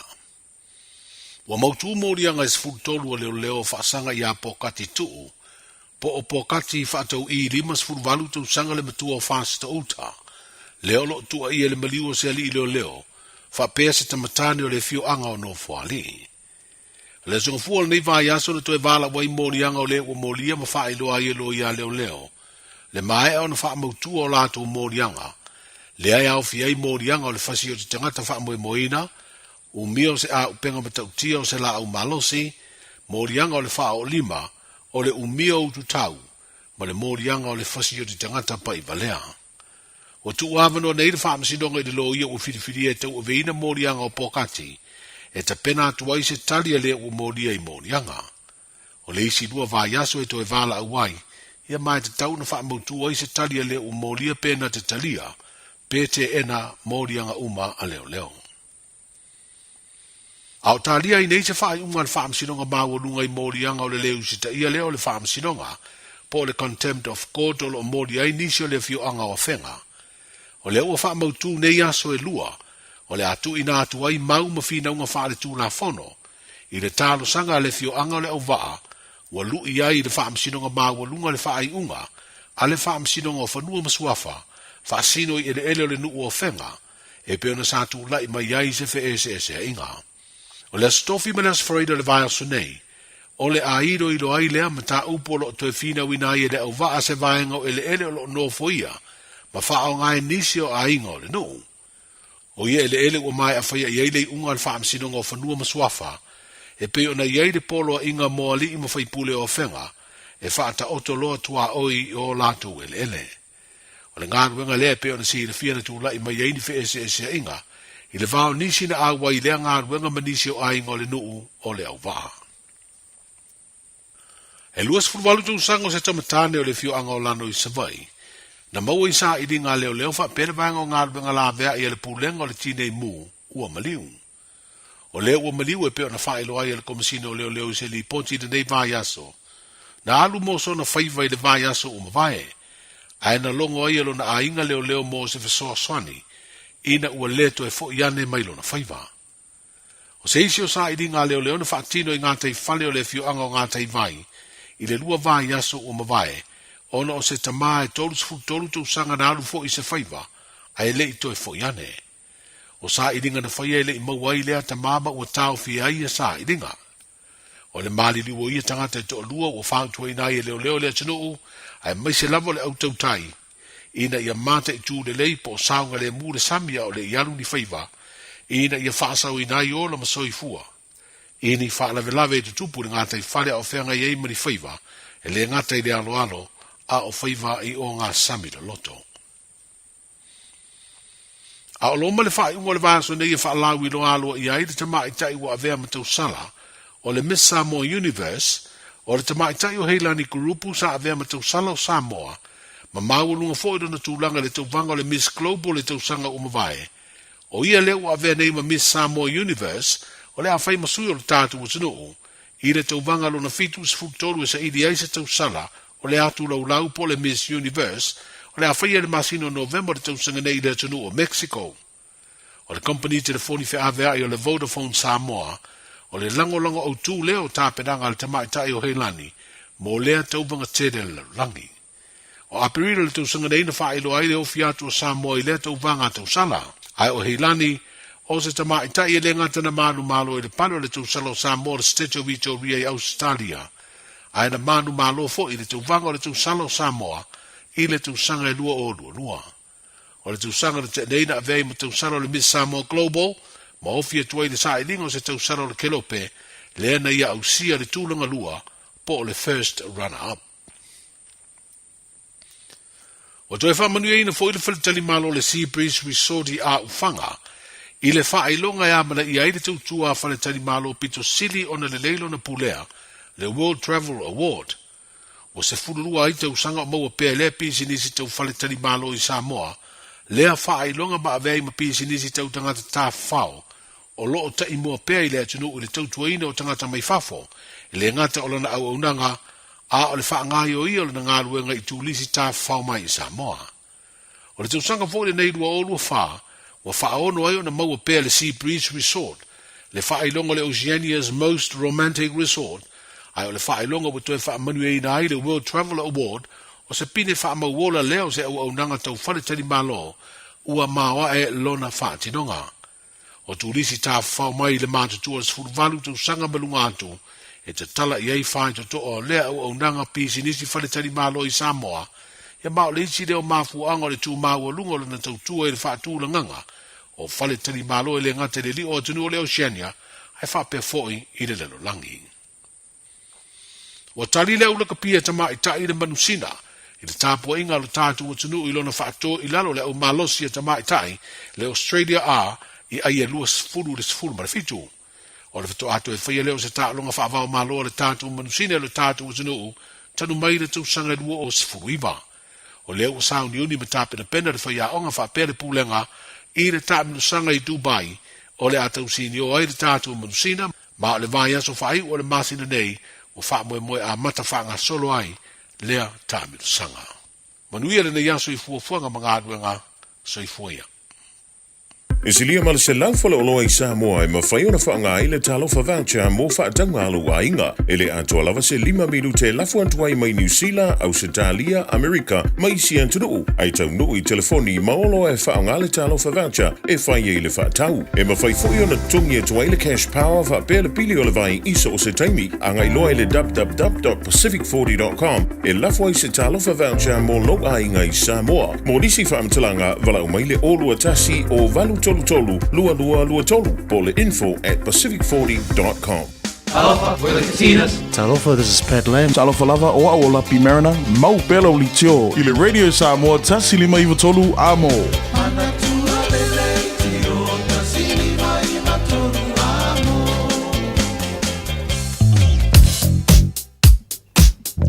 Feololo lava matuma pe fo feololo inisi o vaenga wala tetele o nisi fo o vaenga mo tātou Southwestern Motorway, Cavendish Drive and Puinui Road. Mai tawatu le taimi le nei o le nā fo iwa amata ona feololo le pisi i le nei taimi o le tae au. Mo tātou lunga o le State Highway 1 amata mai i le vaenga lea o tara anga i atu i Ellerslie. Ia o lo mai tawatu le taimi le nei o le nā ua amata foi ona build up o le nā ua amata ona feololo lava foi ia le pisi mai o tātou wala tetele i le taimi le nei. State Highway 1 Southern Motorway ia le vaenga lava lea mai kura foi anga i atu le New Markets, mai tawatu le taimi le nei, ia avata avalo le nā lava foi ua amata ona pisi i le nei taimi o le tae au. Northern Motorway, North Coates and Gravel off-ramps, southbound near Onera and Esmond Road o vaenga foi ia lea ua mai tawatu le taimi le nei, o le nā foi ua whai lava si vave ona pisi i le taimi le nei. Whapena foi lai le vaenga le nā anga i atu Waterview Interchange, ia malanga i atu le nai te Aratu and Lincoln Road, wha mole avata avale o le nā o vaenga nā ua amata o na pisi o lunga o tātou ala tele i le nei taimi o le tae au. Ia mo tātou fo i o lo anga i atu le vaenga le nā i le North Shore, Rosedale leo o mai tau watu, ia ua whaisi pisi mai i le nei fo i taimi o le tae au. Whapena fo i Birkenhead i le mai tau watu, North Coast, o nisi o vaenga fo i Pakuranga, ia o leo ua amata fo ina wa i atu le Pakuranga Route 8, ia o le nā fo i ua amata o na pisi le taimi le nei, so avata avale, ia tautua nā lava foi o leo wa tātou iai, ia i taimi pisi lava foi o tae au ta itasi, tautua nā lava foi le ono sa i lungo le ala tele, ia mai sa le saunga le mu, ia manu ia tele lava foi, pe malanga inga le atunu ule nei taimi o le tae au, au e mafuta mai ai, malua le tae au, Radio Samoa. Malo soifua, o le siafufonga Samoa, Radio Samoa, tasilima iwa tolu amo, se kia Radio Samoa.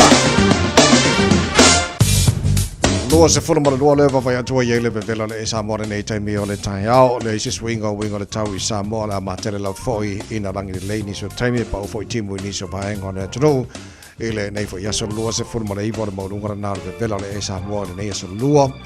Lua se fulu mara wha i lona mawalalo pata lofa le maro le atunu lo wha fonga maiso se vaenga o Australia le tara pukalame le marua le tai au. Ile nei vaenga o le tai au fau mahalo la vara sui fua maruia.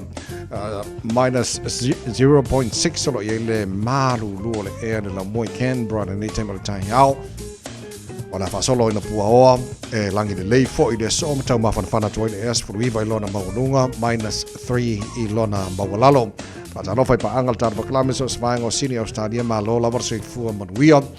le asu matango file la mo to le so o te ale ono I valo ir malulu nei taimo le tai hao lua se fulma lua mo lunga mafan fana fa mo wino mo to le so futasi lona mau lalo e le vava atu melpone fa talo fa le tino iso se vaenga melpone malo la se fua se furo lo ir malulu nei taimo le tai hao o la matele ina awa le tau mo melpone nei aso atos fu fitu o le mo lunga na malulu fa mo wino mo melpone le so valu lona mau lalo Baanga malulu Hobart sful fana malunga malulu le awa le tau na baanga Australia isi baanga uma na mana mai Adelaide sful river malunga malulu le ea masono puawa lang de le tau ya isi la baanga faisi vela tele Brisbane malula va se fo mo ne ya so ala sul mata ngo fila la tele baanga Brisbane le so sful lo il malulu ne tele tau na wote ale ono mo tau lo se ful mal fana malunga na vela le ea mo to de nei fo yaso lo sufitu mo lunga de vela le e Perth Australia la sulmata ngo fia fo la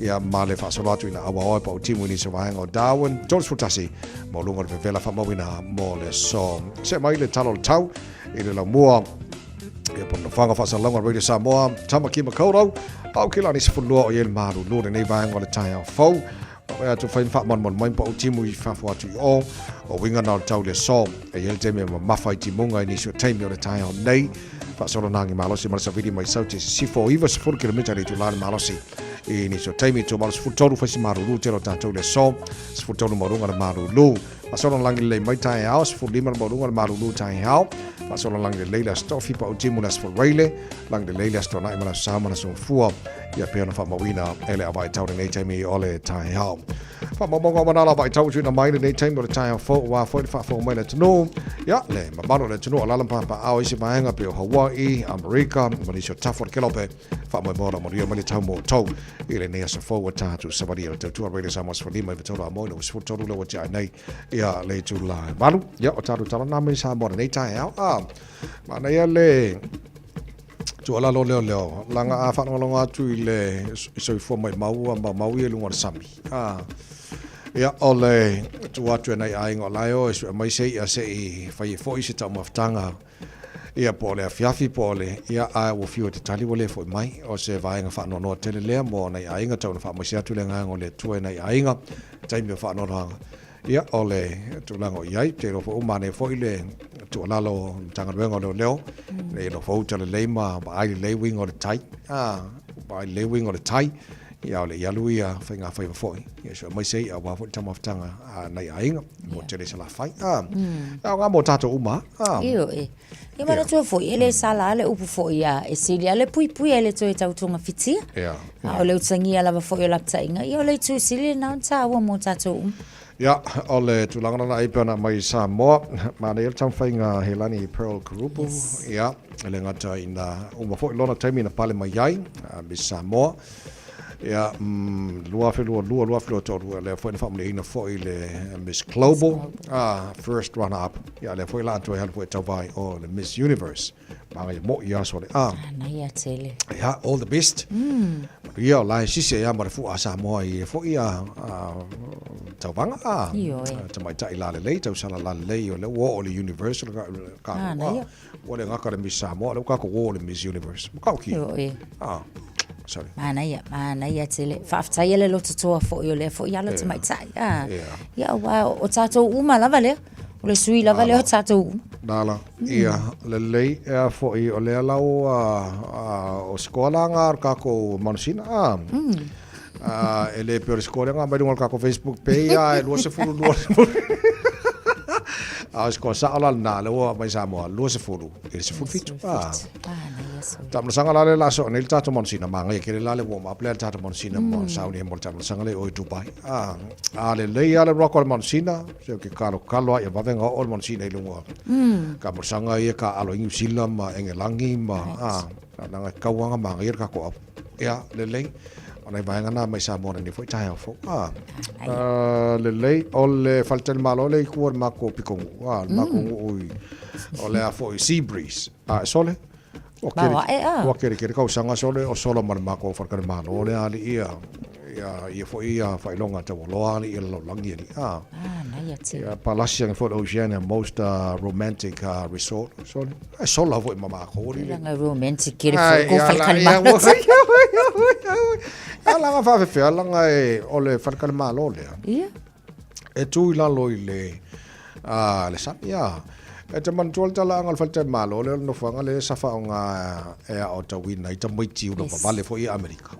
Ia. Ta ila no fanga na le safa ia onga la ka makinga. La lo la il me ko le fanga o ka o ma ko le fanga vo le peise vaenga tu lotto ile le leone le sami. La sa umalola le po kala mena sa mo le nga ka u fa kon kon ia mi ola ula vale ka maki. Yeah. Juveniles. Fa kauloa mo fa ko lo fa kalima lo le na o lo mo ko ave mai kala o lo so or ke lo ka sanga ma no peso dai ya tsele sole ma lo fa tsai fo i la to lo ngalo mai se la fo le pulenga le fo falta li malo ma na yetse wa fa no lo ngatu o le au nanga o le vai nga le silion na tau sa fia i so se au nanga le service va pela le mo mai ko ma ko u le service le ko sa mo fa mo le Maer samit ka fa, maer samit kaele. Ngala sano. Ale leo taro tala na mai Samoa nei foi tai fold to to mo radio Samoa so le ma e va tolu a mo. Ya, o si mai la fa fonga o tato ma fa Samoa nei foi tai.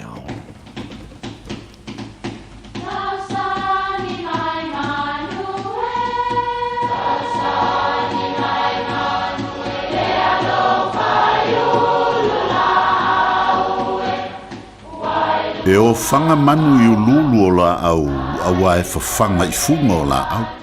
A o le tangata, e whawhanga i upu matala. O le mawhileo o alanga upu mamuanga ngana Samoa maona whaapongai, e a fua i lona si o mianga. O lona lea sao i le whaatufunganga o le iloa whaale aso, mai le tautua se ia o ina pule. O alanga upu mamuanga ngana, ua lanto mamanuina le tō whamanino a Samoa, mana tua foi, e tāo fitau muli le atunu. O le ilitea e la lafoa i ata o nuu manaia. O le ilitea o le fetuao. E whapele tala a o ina wavala tata malama o le waveao, se ia o ina sengi matafa mai ata o le taeao. E wa ia lava le fitule nei.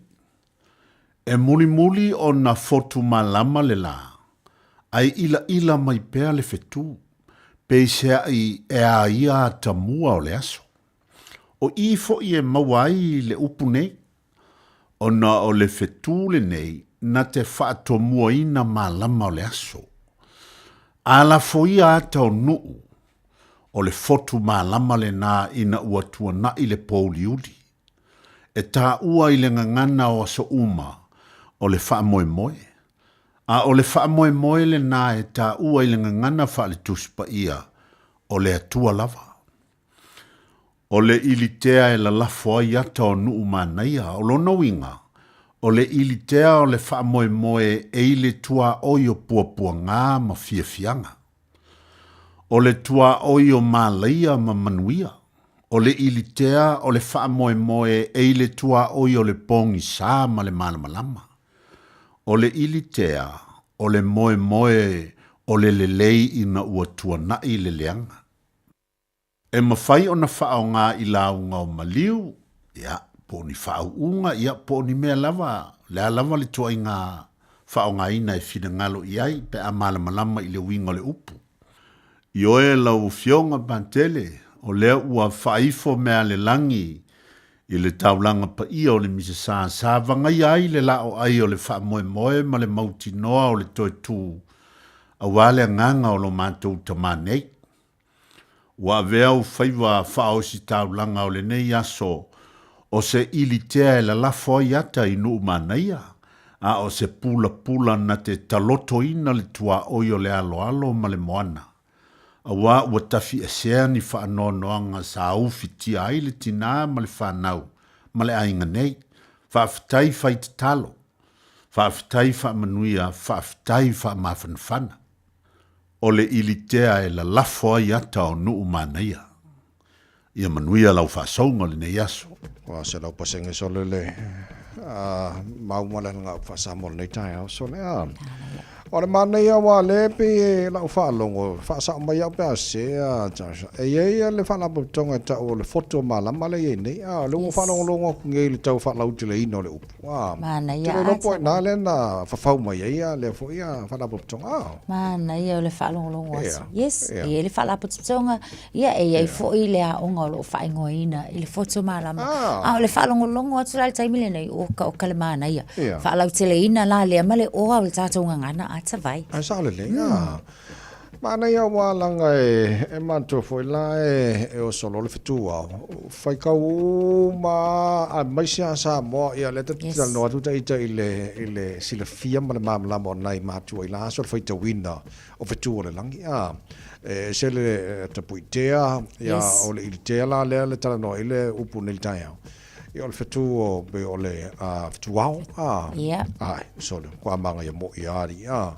Ia o te lo foi la fa pe o le ile o le onga mata o le afo ia foto mala tu so o le ata na ma le mala lama e a mata ile onga o le ia po le ata mai ia le poto ta mai mo le lumana ia yes tava o le fio lo ka application le so mana ia tele malo ma tu mo le sport pongo ta to mau fa samo po nga fa samo ia pe mai fo tana mai samo ta to mo le samo so di mai to mo wa fa ta mai sia ta wo ya Chris ne ta Morena Chris o mai oe morning my friend wa mi o to ni fu ta o ia le lo famlanga le yo le tu ni fu ta matsangu fi sa au le lo fo le tua a le fa mi le mau le mu ta tu ni fu ta o mai ia o tau whawhetai mea umalawa a wa o le whina ngalo leo o le atua ia te outou ia ke wiso Yesu a amen a whamai ia ia outou whawhetai ia i mea umalawa a di whina a o le asa fwoi lani ia o le asa te o fwoi i ngaluenga ma te ute ma o nga fwoi ma whi au fwoi nei asu a to e a mata fwoi nei fwoi a le wa a mata fwoi nei vai asu a adere fe maida famea o tua fa taime o malava ari funa ava ai de pera to si fu ari funa ava na ari funa to e foi me na no toi o to e foi me le to tas wa ava fa taia ide tua ari funa pera foi la le Fasave dinga o tato adifu fa pena foi la ona fasavari o tato langa adifu na pe o adifu na o mele le ya adifu tato fa tai me o malava adifu tato fa tai ile tua ja foi tato fa tai ile tua ile ola man marosi le nei tai au le adifu na tai matsango fia sai tato wa avis tato lo to fa tai de tu ona rona lo fo ya ti tato wa friend yo tato fa malo sina mo tato nei tao tato da sun tato wa fa tai ia me uma ali friend yo tato mauna tato nei tao fa mane tele tu mo to kape live friend fa te fuma palena le pale auro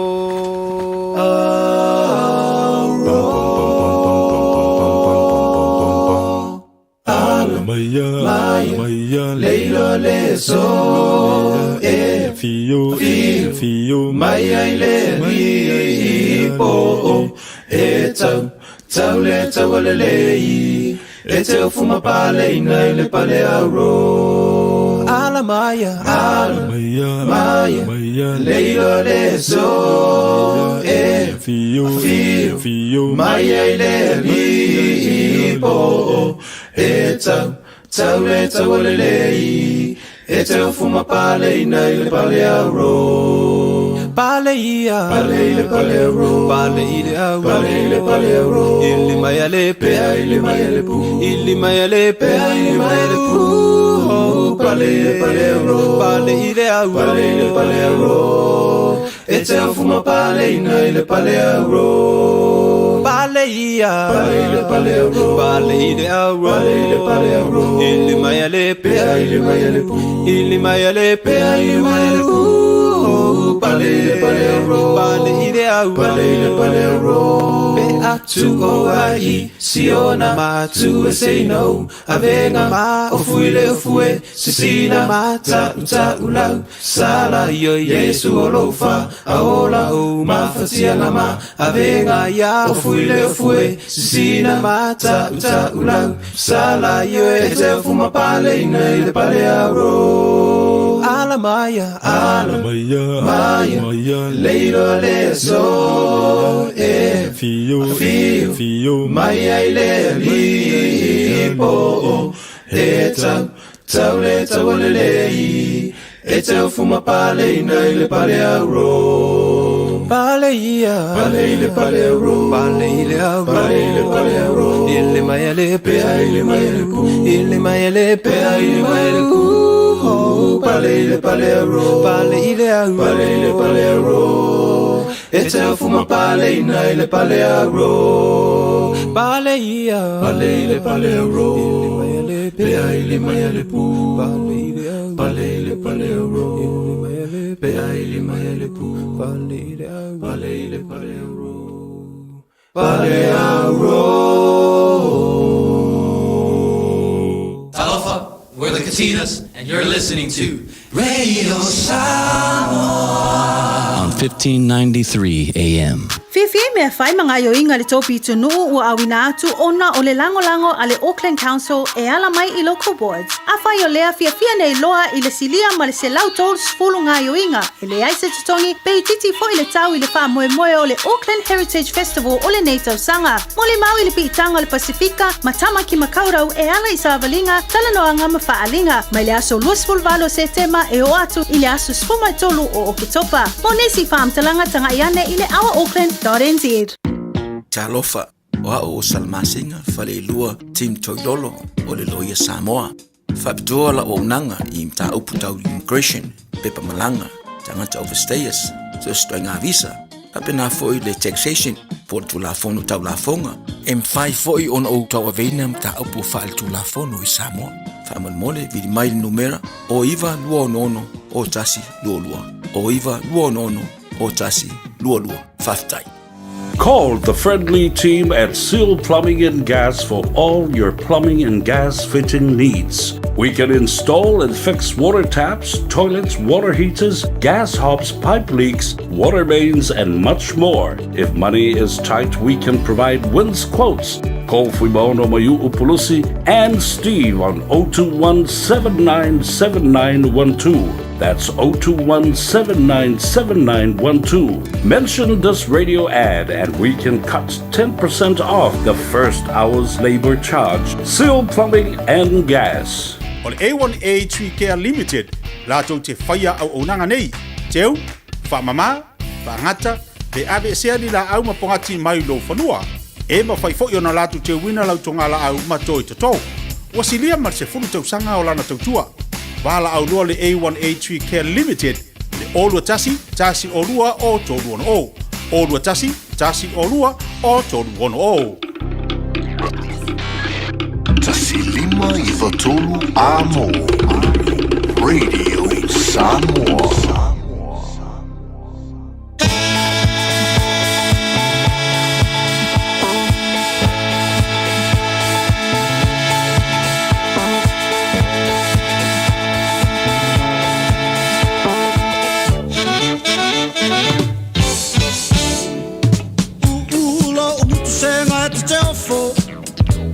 Sipaka o umata wa umalo upoto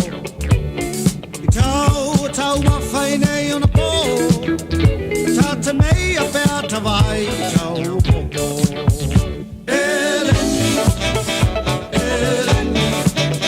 Whawhalei Sini lima longi Eleni Whakale Sini lima longi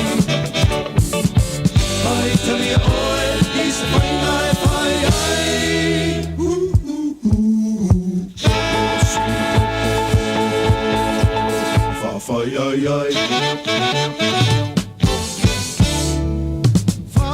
Tau alo si fai malofa o le manatu e o e o matou polonga ata si I mata si tai tau I le langi wa le iloa e le au a ngelua o I ai Eleni Eleni a falai falei sili le manongi Eleni Eleni fakale sili le manongi fai tali oe is fai ai fai ai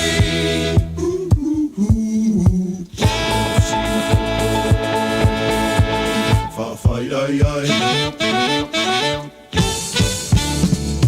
Ori masima fa bea mapua ele ngatai le tau ngatai fi Osaka Tau mafai na leo mamafa We are tata pe tato isi atingi apa Eleni Eleni Afalai falei sili manongi Eleni Eleni Fakale sili manongi Faitali oe is fainai fai ai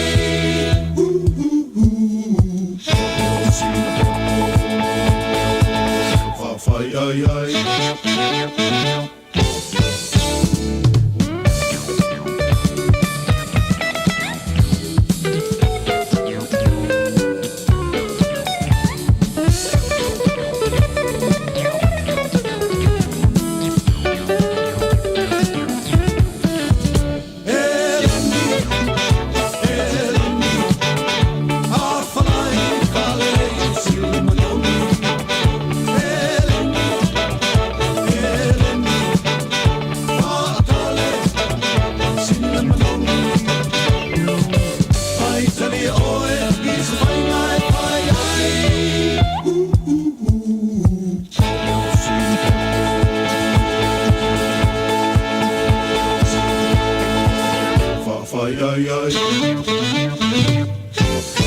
Panana Jerome Gray Eleni al kamanga e fa so le foi a so malulu fa pende wa pula o pe falai ia pe fa kale ia pe fa fai ai e pula al tanga te el fenga lanku ka Eleni ne fo yaso Natasha o le kile la fa maori o le fa des mai le fenga le sa osole le fa pito to sulu to fa so o le mission tar bokla masani pona ia so lo va yaste tasi ya se fa tala foi fone fenga sa osole Tēnā koe laua whionga sa oli I le nei fo I tai au hoki mai ano to our Radio Samoa Breakfast Show. Malo lama le soifua manuia.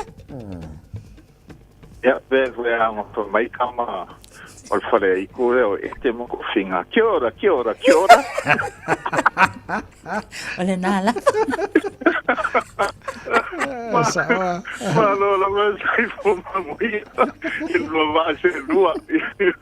Ia, Mafkai Natasha ia o le kisora lava ma le tēnā koutou katoa ia ngei kai au ma ngei vai ato ia e whamalo atu lava mo le ngaluenga whaftai foi marnea noa ia whatalo whatu foi le tātou watunu I tupu mai se foi sunga I whawhengainga ma lātou whaltua ia uo mai masani malo lava ngei utu sulu mai le la mangeli malo whaftetele lau whionga le sa usoli ia mo le whaamano mai fo le taimi nei tai au ele nei oe ngau o malau whaamalo stino le tai au I kakau anga whali whaamalo stino le wei taimi le whiokata ia ranga le waka o ko mai I le mako maunga la kou te whaingo pia ra whai tinga wha aku la kou ia kai au ai sa le ia malo whaaftai Tātou tala noa e lava lau si le fia wa te loa vai tempo ena e pale mai ai tono le pale mene ni Zealand I o tofi o Minister ma me sa mene o crime po so tuna fono I tonu o New Zealand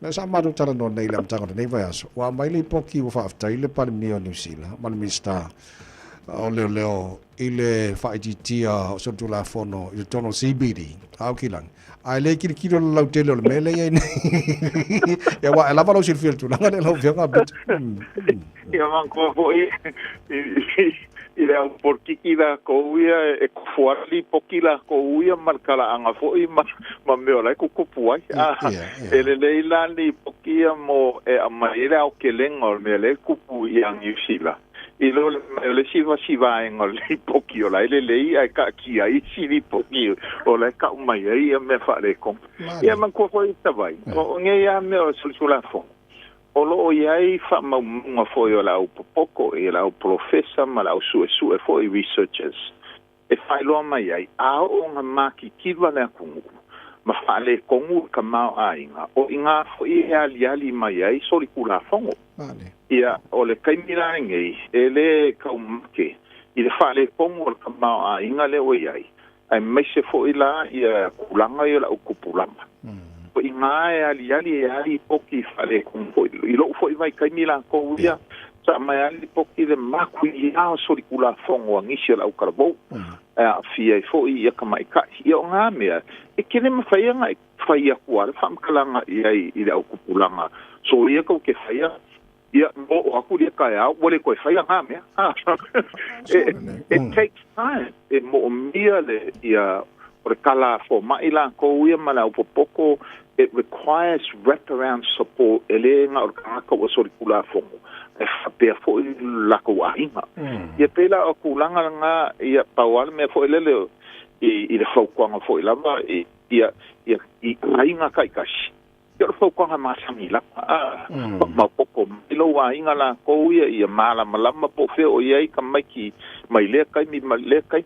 ba e mau ke kom fai fo ma ko ia ma ko ainga e le kukusa uma ka mai e hoya ka mai la ko ia e se le male anga ia onga maka longa ia e fo i ka mai fa ko singa ngo fie la vai wo ma o e fo fai sina pe la ku langa Ola se fia lo fionga pito ola se fo se tau faiti ai le tu lango lo tu le mai fa mo ia o fo ma sangi la vo pe onga a fofonga mai fo e ngisi o kai o e kalesia o le fa ma popo ainga o le fai o fiafi fale ainga o le mafupa ma kua ma fangau ia e manko fo ila i kulanga le o ia o umala so sa ku maulava inga mafuka o le fa va wa kele ainga wa ve ma ainga fo i malete o ainga kai ko kasi ma kua ia ele fai mo fiela le kulanga le a o le si foi mau mai la pokola ko ia e mo mia le so soangi ainga ngai me kau fale me kau kama ainga ma fo anga fo inga e fai ai fa vai le minska po le fainga malo por kom fainga la vesa ili le fofo ngai me ai a sau la berkanga ka ia e ma a longa ia loko ma o la vai so di kula fo ele fainga e ka fia ia kulanga ia o paso e fo ia ku ese ma fainga malo le la rolangi na ko ia como fainga la va fo ia me o surikula fo ma kangaka fo ia le pula ma lo fa tai fo le mai sile na tasha le sauni mai ai ma wana mo sin wata la malesa ve ma AG po Attorney General ma New Zealand ya fin leisen malanga sa mo tele lo po la se va nga po mana bier ma lo se fo tuina le nai fu tuanga ala tala no ina le tula fo no foi le fo no mas fa sa mo ne vetem ya fa kala mai si vole sa ma fero ya po o la u malanga ngai sa mo ya sa mo fo se no makaka mo fo ile tula fono ai ua kapa mai ia ngisi foi sa moa mosana ia fautuanga o se watu foi va o ia foi le sa fail case o suari monia chong ile vai ke ni foi nga fakke el malo i swinga kula fongo ia ave foi ma orata general sa moa o le langa kalkalango mai a kongo lu fika kala o le o alwe ave sang fo kwa fo ifa kaula i de tu la fono fo le wa kalango ing fo ma li i ko kongo pale menge kula fongo le fa kau fongo ma sfa ia sui ai le sikula fongo le nga fai e le lua felwa su lua ia ola kala ia kula fongo ia e makua inka lesi lava iai Samoa i New Zealand ma Samoa i Australia ma Samoa so sia kumu i fapo e mese mākou ngei ua vea mamakai ma vea foi masao ai onga o kula fongo ia e mauki inka lesi ai langa e loke ai mako ai a kakau fa suli ma ai a kakau fa makai yo mako fangua ma fio anga kulang fa penga e anga Pawala o ka ika promesi ai ia maso kai pea langa se foi pouco sia ka malo o ia le sa le maternity general le fenga malo ki o ia foi le sa ngafa male foing of Africa o foi ia vale le malo ma mauti lenga seto ai le kele la o treaty settlements inga vai kai pi malo fa tai Tasha Yo tato i ele nei vai aso laua fionga a pizzo o lo tato whailonga ina foi ia ma whaatawa ina le ngangana Maori ia po le tereo. Se au mai so fina ngalo foi le whaamata o le aso na tāua ia i tato la nei o tangata Samoa i le whaatawa ina le ngangana a wafoni awala e ma whaia ia i tato Samoa ona o tato piyama ia ma whaatawa whaatasi foi le ngangana tereo o lo whaatawa ina le nei foi vai aso. Ia whaftai I lo fionga whafaktua mo le whesik. E ka ua ia na whesik ona o le o a vea fo e mataitai whono si pasi o whana totonga o le matonga luenga tono lava lea o le tumwhainga ia maua sota inga vā mara lata ma mauti ia mare a inga tupu fo e mauti. O le ina ia se nofo fe mala ma mati a tātou o Samoa ma tangata al Pasifika. Ia mamauli I ma ia tātou malama atili foki. I tala whansolopito mauli tono New Zealand, bea na tutupu ia lātou. Ia ai mese foi mea sa sosoani I mauli ia Samoa I le taimi foi o le tūlai mai o le mau e sa ili le tuto asi. Vanga o tala whansolopito ia ele o malama lama umai ai ia le ake muku. Ia pela ono o lewa a vea New Zealand ma tātou no fuanga tūmau. E lea o ngārka ko ngofo pongsa po e lea. A o kupo mai vevesi le vā maoli e onga le whanua ma le ele. Ia ma le malo ai meise o le ela tō whenga le ta o le TDT of Waitangi. Ia pela o le mea mongi lava. Ia le ngata lea. O kele fui yalo mfa na o tātou o tunu wa usu ngafa I mauti. Ia kia ulapala ia kaunga ko malama ia imasa ili ia. Ula me fai tono lo wainga. Ole ave ole ava noa I kamaki foi o ole ia afakasi mauti. Inga ia whaangana tō ngana I tonu o mātou foi fontanga whare ainga. Ina ia whaamasani e foi ia mātou kamaki ia Samoa le mapramau ia malama fo ia makako malama I le vafo I ngofo ai e mesi ko kongo ka o malaya mauli ba o ke kali kongo uia e ui I le uminka ko I New Zealand o ke kali kongo ko ke le o ainga le kai o I se malaya mauli ia pela kunanga ia wa ve ai fo le ngi aso ka ona fisili Natasha e ka ua ka ko sa ili ia I maka ko sa ili lama ma ia ka ko langa o ia ka sa fa longa ia o karinga o ka karabu o so des po ke pipi nga ka mai ki ma o di lon pa be ki le e pe o pu ia sa ko fa longa ia a o sa wa ia le ka ko o isi kama makengi ngo kama makengi mai mauti I ia yo fola bla Apai kau ke sai ili makako malama ia. Ia kapa I ki ora. Alo te tele. Wa tele via ka pito mo nei ta ia. Se vai que fisa no fa martato. Ai, amo ia o ko ngai kala mo el fala ele. Le wa te tele mo nei asa pito. Ia wale. Se foi le fa sa soli o pito to to fasu o Willem Seal. Ia ole na ole ta ole na nei vai nga foi. Ia pe ona sa no ele fianga pito nei foi ta phone to mo re sa mas lima Eva tolu a mo. Ia se mas ka ko pese mauri ska ni mo mai. Tatou molina tamai chila anga rei tai ao, a fai wa umba na mamori tamai tele, tuai tamai chila anga e se ko le. A fa pe anga ele i anga mai oi ka fe e se ama o ko I mo ko anga ngai ka ao. Pe se na mo ne tai mai a poli. Ao ba tai.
I make you my queen. Baby, I love you to the day I die. You know I'll always be by your side, girl. You know it's true. Oh, you know I do love you. Angin maya se matani, se momoliatu se tali, ya te ya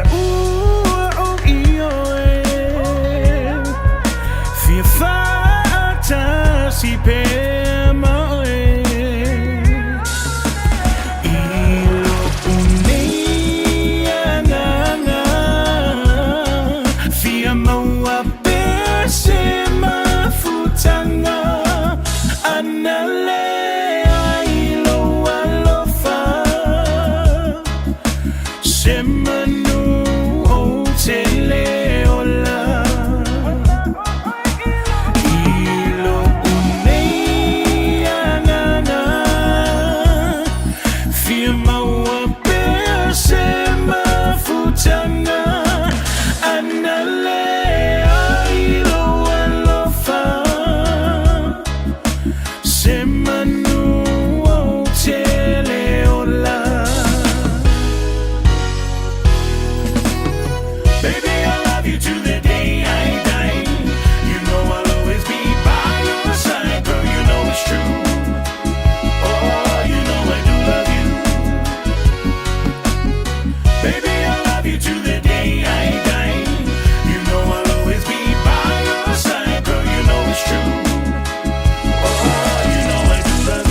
Whakawhianga o tai ala radio Samoa's whanima e watolu a mo toi se whululua miro tolo tore tāle o le tu la e iwa ia lelei nana toi whamnatu le tunu e nei lamta inga ina mai la vai tau I mo le tulango i le tau o le ngata o nafi o le so ia nana toi whamnatu le tunu o leo ke wawaku leo manga ia marisi suro le la karo si e ai umi karo si ai umi le suro le la ya au tal tono la se su wa matua malu ru fo wa maybe a pretty mele la ai luanga fo ilunga mal malu ru ya relate whamnatu na tunu o lai whanga solo le pa ufa to mo le Santa Maiti a le tanoa la ko kiki a fo I tala leiva sa ia o le lima le fiafi le ale tano pe o ia pali ma tu o ma la whainga ruenga ai maha ia ngai se o lo whanga solo ia mo le Santa Maiti te pena mau I tātou mo le whaka moino le tarpa klamene I tā Tasha o le a fesiri le atunu o le ase whainga ma ngai e kuka ile ele ni nei aso a whapea wa e ngau wa makua wa e in love le elengi o le ase kuka ma nei e whai ile elengi ni kai e wa lenta wa nei kai ao e ma whainga whai ai whai ai elengi e ma whainga wha kale elengi kena na pe ma sisi kuka ma ngai o le elengi o lo skiu elengi sikiu kaleve elengi wa koru Kolu. Ya. En fana social mai la tunu ma se kuka ma ngai ya mal fai ngor elengi. E fa mal ka ko kala men nei tai fo. Lungol Facebook feel free. Mai la ule se pima nei ya nei lungol Facebook ma le YouTube ro le Samoa. Tolu fitu tasili mai tolu. Ia le telefoni.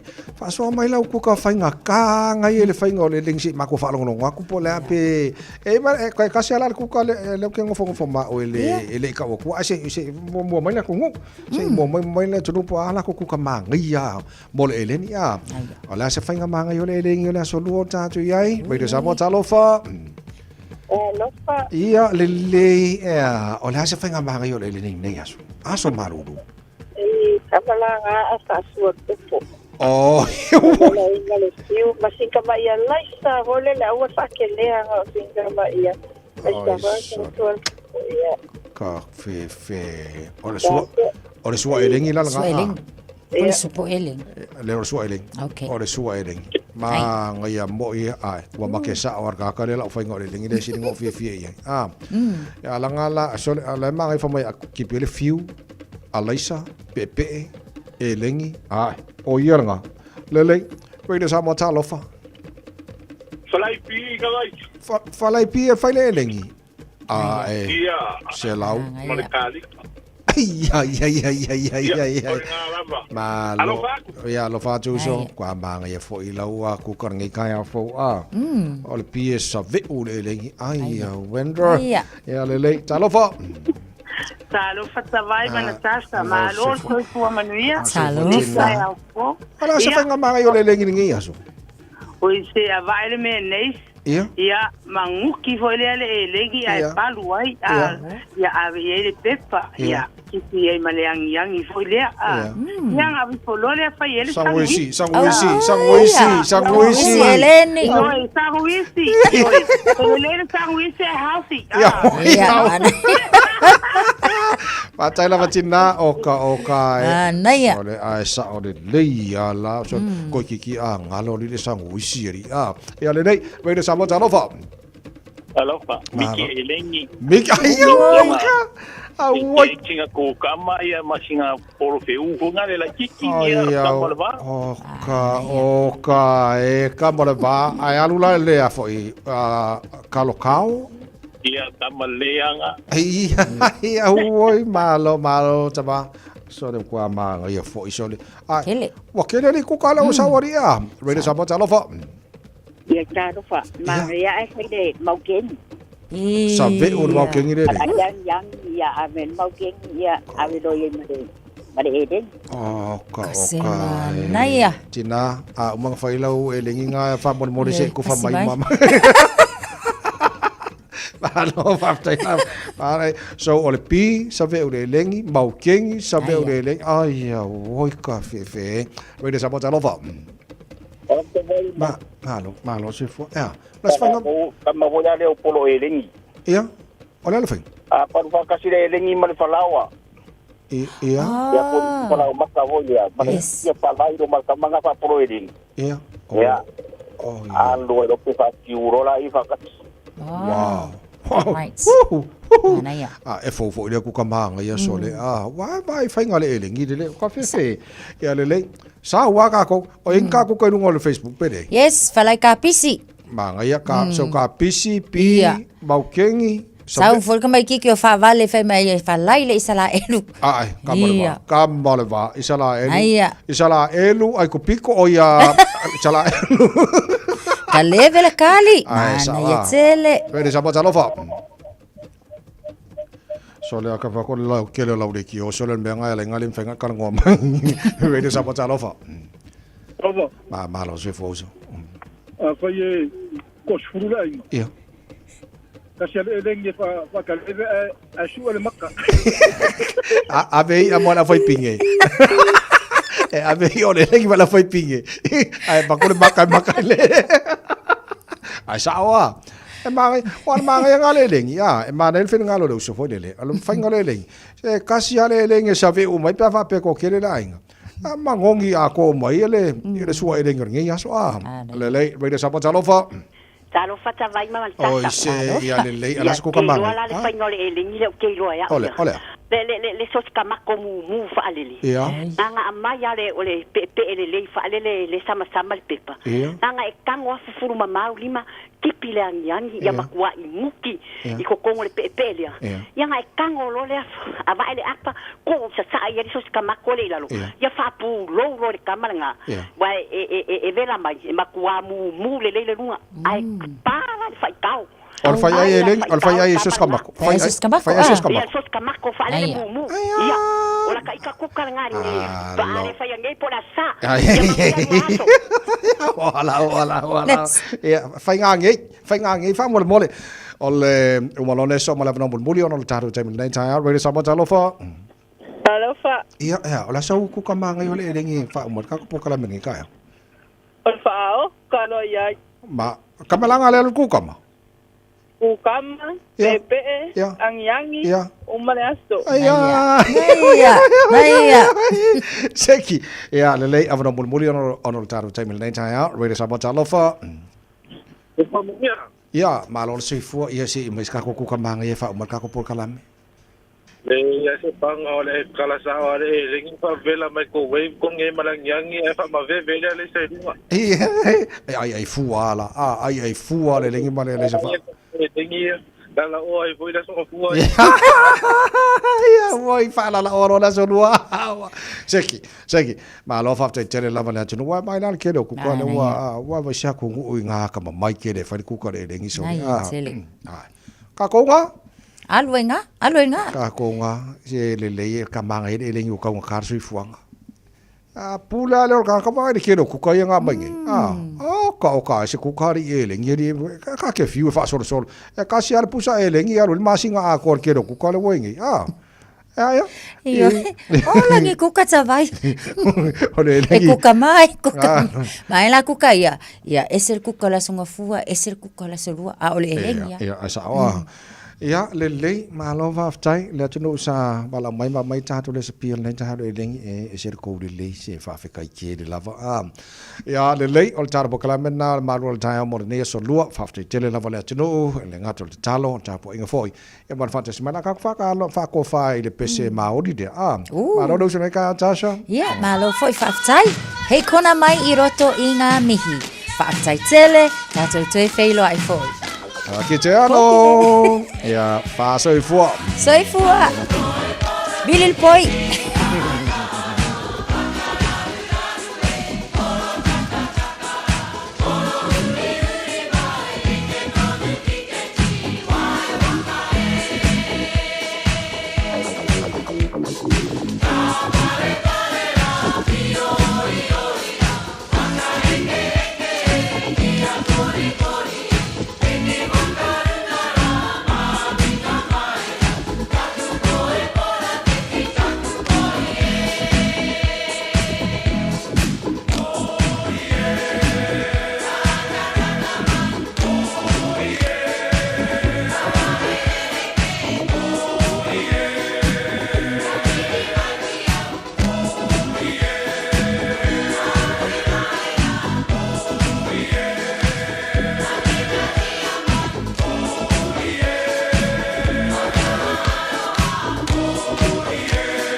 O te whaatalo whātu I lau whaafonga anga I lenei fo I tae au mālo le soifua manuia, usi mai alo whaafonga o Talala Radio Samoa. I tala to mua le asolua, o le wa amata whaata I mea po e ata e oko meki o nei loa ilai sene o te avale loa hat po ANPR, ma o le kāpaka le ofiso leo lo o whaiai. Lua vai aso le wa amata whaata iai, ai ele I amata lia I le aso mua o ke topa, le whaata inga ono ma sina le umi. O mea po e ata wa amata whaata I sau mai au se tālia, ma ele ngata o le iloa ai o le laisene, ai o le ai loa ai fo'i po o se ta avale ngaoi, o le lesi tala, ma isi wha maunga. Ma au amata whaata I lao leo lo o wha asolo nei lo ilonga ele I mausa li, I tū tau I le puinga o wha maunga. Ma I wha mauninga al pule ngā nu o hat, e le ma whaiona wha alawi loa se ia vanga nā ua mali lia I ai le pule ngā nu.